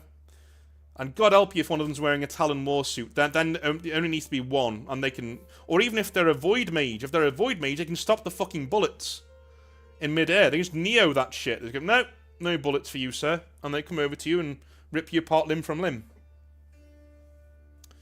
Will the cold ones be playable in the game? No. No. Not, at least not... My dream is to bring out the game, right? And for people to enjoy it and play different human factions. They'll play as the Asunder, you know, they'll play as the Crate. They'll have a really good time facing each other. And then the first big expansion you do is the Cold Ones. And that's when, yes, you have a DM, like a DM who comes in and he plays the Cold Ones, right? It's the privilege of the DM to play the really overpowered Cold Ones. And there would be a rule where nobody can ally with the Cold Ones. You have to ally against them because they're that powerful. You know, they will literally tear you to shreds. Such a nice and peaceful world. Well, it's a war game. Can stealth tech be used? Yes. Yes, there are stealth fields, but they are dark tech. But there are very rare examples of stealth fields. Yes. So the game will play as a skirmish game of about 20 to 30 to maybe even 50 models each. So it's a smallish skirmish game. It's not going to be hard to learn. And there will, just like the old school war games from back in the day, there will be a referee. So each game has a referee. You have an impartial person there telling you the story of your battle and what you need to be doing. And that umpire might decide when we release the cold ones to say, right, and now the cold ones show up. Fucking get your torch and pitchforks, right? They're here. And that's where we go. And that's what the game's going to be like. And the role-playing game will essentially be... If you look on Amazon now, there is a game on there called Cairn. C-A-I-R-N. Essentially, we're going to rip the rules from that and use a version of those rules that are very, very, very easy to learn. But we'll have a macro and a micro game. So the micro game is when you zoom right in to your party on the tabletop map, on the map of the world, and you're going around doing quests and all sorts of other things. And when you get embroiled in larger conflicts, that's when we zoom our mouse wheel out and we can start playing the strategy war game. And if we zoom it out even more, we can start playing the actual tabletop war game. Do you know what I mean? That's my dream for the game, is that eventually it becomes bigger and bigger and bigger as your party gains more and more and more influence in this world that is about to go off. Like, when you start playing the role-playing game, it is literally one single spark will set this off, you know? The Vanguard Empire is on the brink of civil war. The Kingdom of Sentinel and the Drain are having a go at each other, right? The Crate are still fighting against the Asunder, and the Asunder are ready to burst over to the west and start annihilating everybody in the west. So it's going to take one little spark to set things off when you start playing the game. Yeah, but that's the setting. That's what I'm working on right now. It would be cool if they harvested the bullets back. Do you mean normal people, or do you mean the cold ones? Because the cold ones do. The cold ones absorb your bullets. That's kind of how they get away with it.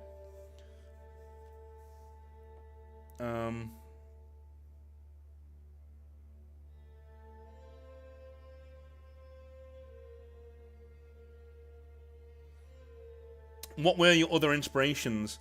So I had 40k, Caliban, definitely. And I wanted that Emperor figure in there just to nod to people, say, look, if you like 40k, you'll be welcome here, sort of a thing. Definitely Dune was one of them. Dark Sun was another one. If you've ever read of a setting called Dark Sun, that was another one. I think that was pretty much it. But because in terms of I don't really do singular cultural touchstone, inspirations. In terms of this movie inspired me or this game, I sort of pool it all together. So Ghost of Tsushima was an inspiration, Dragon Age was an inspiration, definitely was. The Witcher was an inspiration. There's all these different things that have inspired the setting as we have it. So, someone accessing technology would be a threat to nearby humans. If deemed important enough, it would call in the cold ones to exterminate everything. Exactly, yeah. If you say if some madman created or reverse engineered a quantum computer, right? If he's done that in a city, and this does happen in the lore, if he's done that in a city, the city might just be swallowed up by this massive fucking mecha dragon that's lying underneath it, because it's attracted to, the energies being cast off. So it might just burst up and annihilate everything in a single swoop, which is why we don't do it.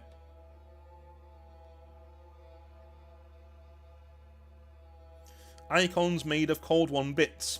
Yeah, I mean, there are no Primarch-like characters. No, not really.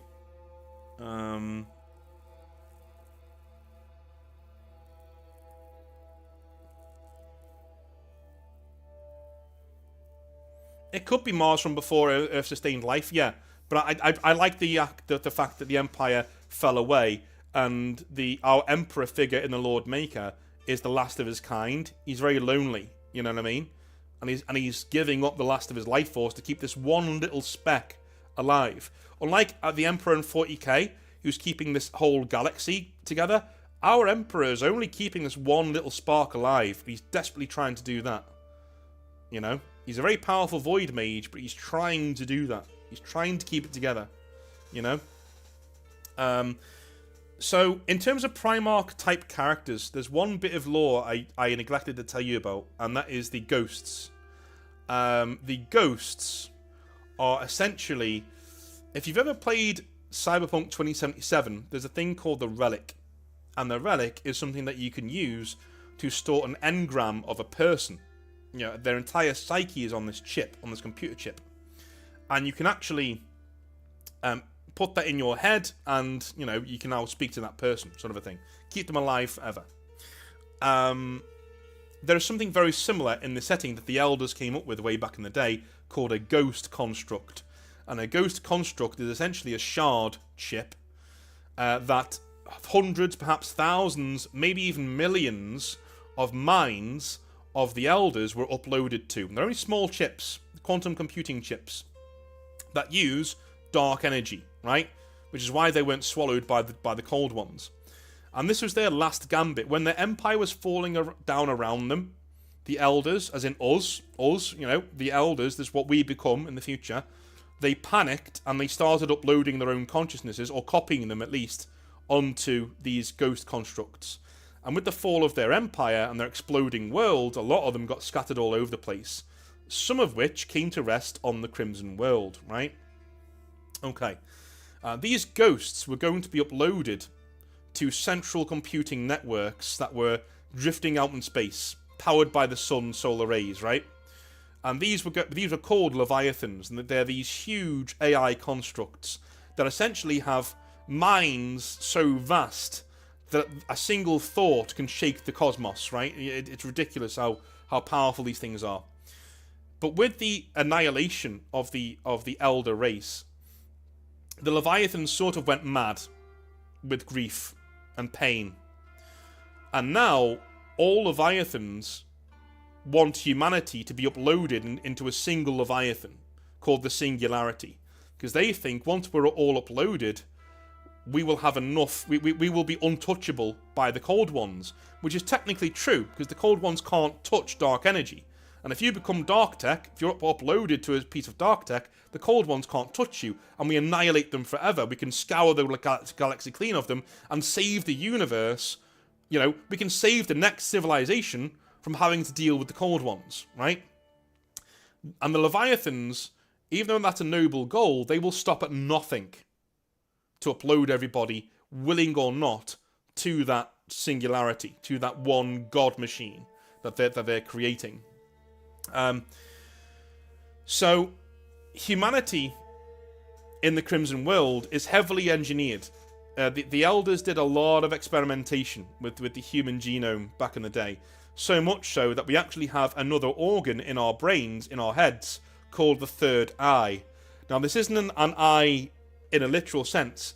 It's a little slot just behind the right ear where you can actually place ghosts. You can actually put them in there. And if you use a piece of dark tech, like a Talon warsuit, for instance, you also need to interface through the third eye, right? So there will be an induction thing that you put into your third eye, and it links you into the Talon warsuit. But also, if you find a ghost, you can put it into the third eye. Now, that ghost can never be taken out unless you die. Then it comes out of its own accord. And essentially, you'll be thrown into a coma, of which you may never wake up. And you are assaulted by a million voices all at once, all telling you to do things. You know, these are thousands, perhaps millions of voices and people on this chip trying to take over your body. But if you can master your own body and force their voices down, you can wake up. And if you wake up, you're something called a ghost glaive. And a ghost glaive is essentially a Primarch tier warrior. This is a guy or a girl who is essentially a demon on the battlefield. This is somebody who has the skills and memories and, you know, strength of all of those millions of people battering around their heads. Some of them are very unstable, right?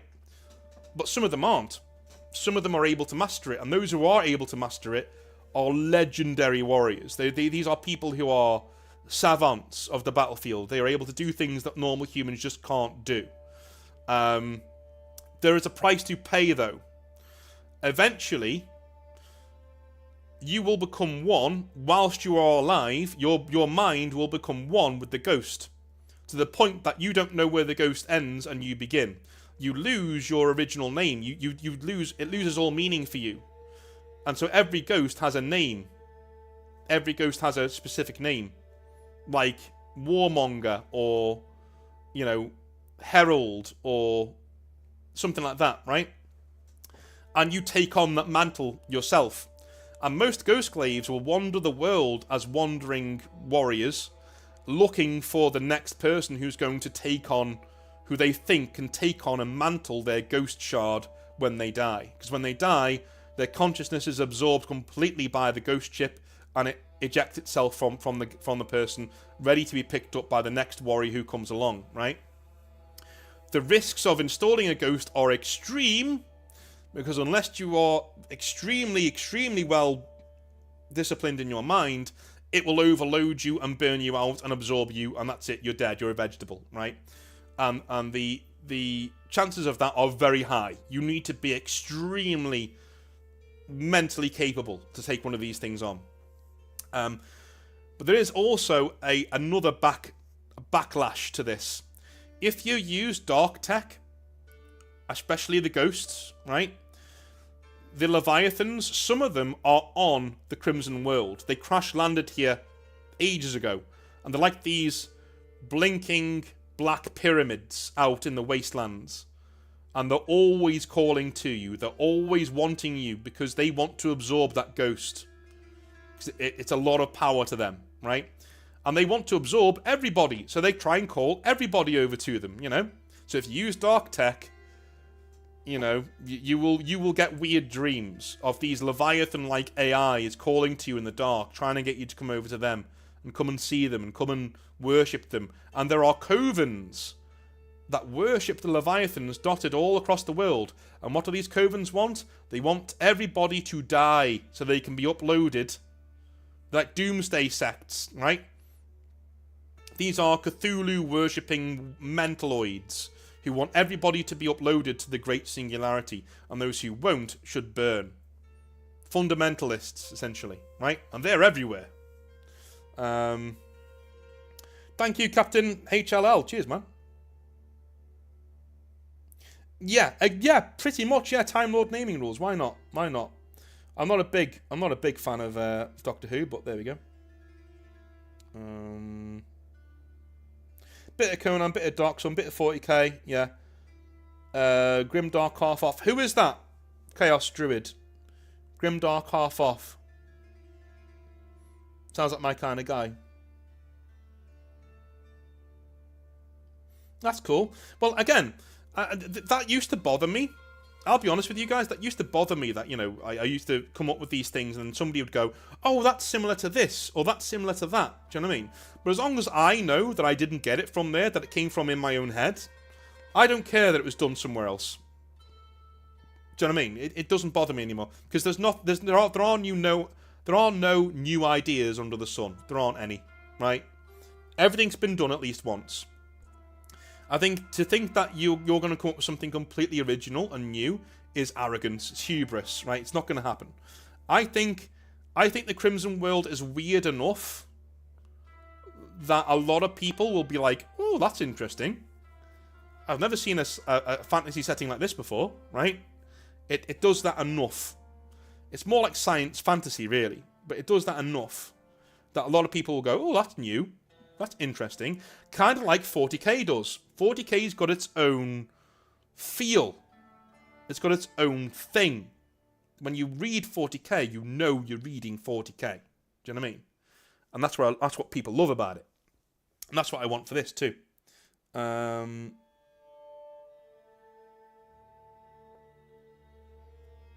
Exactly, Wendell. Yeah, I'm with you on that one, yeah. That's a giant rat. That's exactly it, mate. That's exactly it. We're all trying, at the end of the day, to attach things to things that we know. And people aren't doing it. If you're a writer, please understand this. When people are doing that, they're not doing it out of any malicious malaise. They're not trying to put your work down.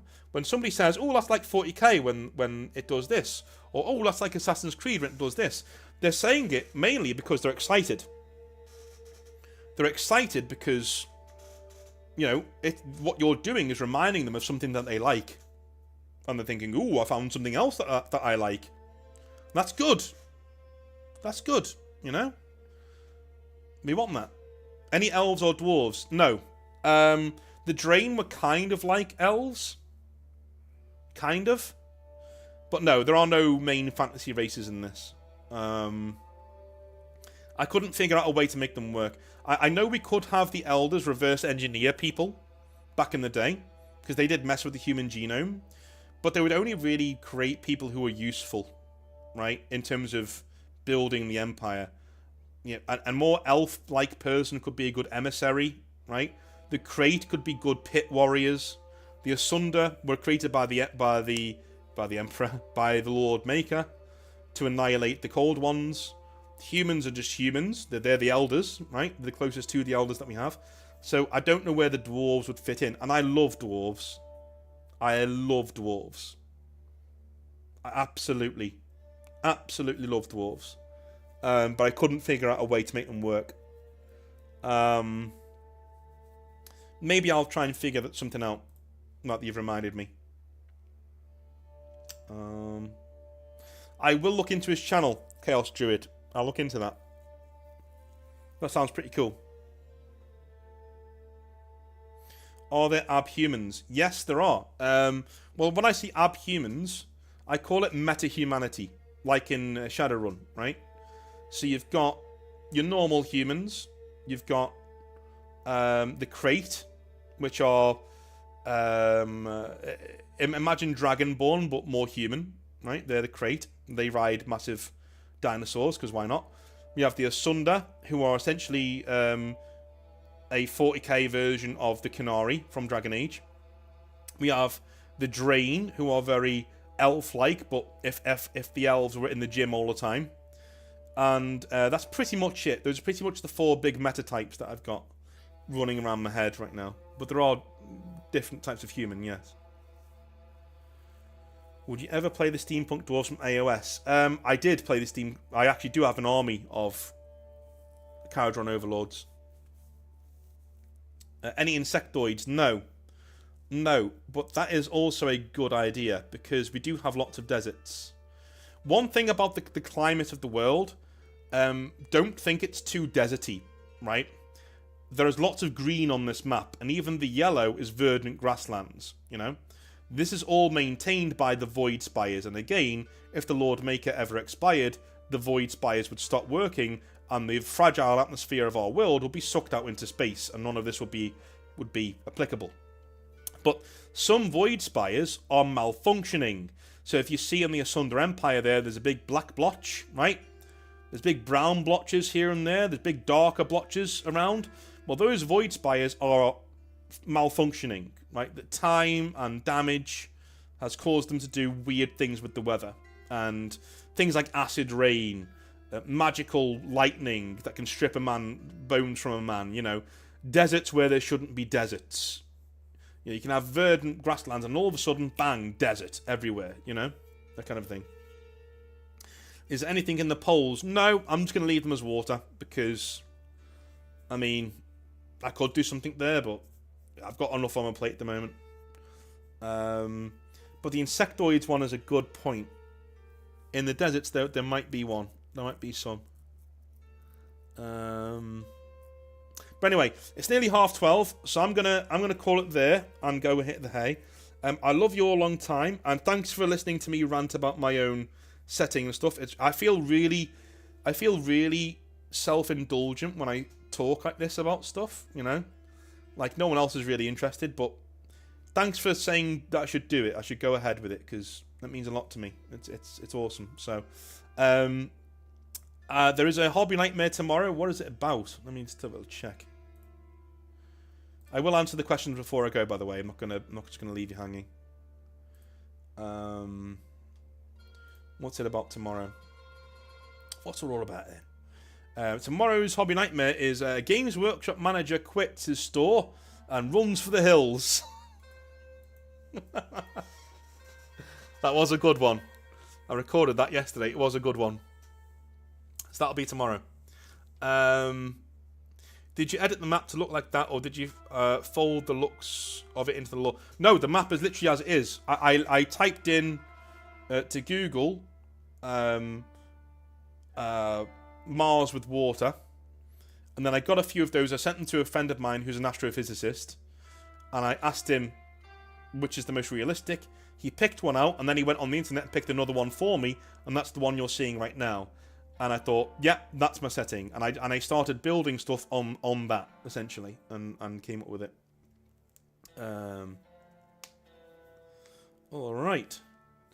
All right, my guys. I'll speak to you tomorrow. Have a wonderful rest of your evening, and I'll see you then. Have a good one.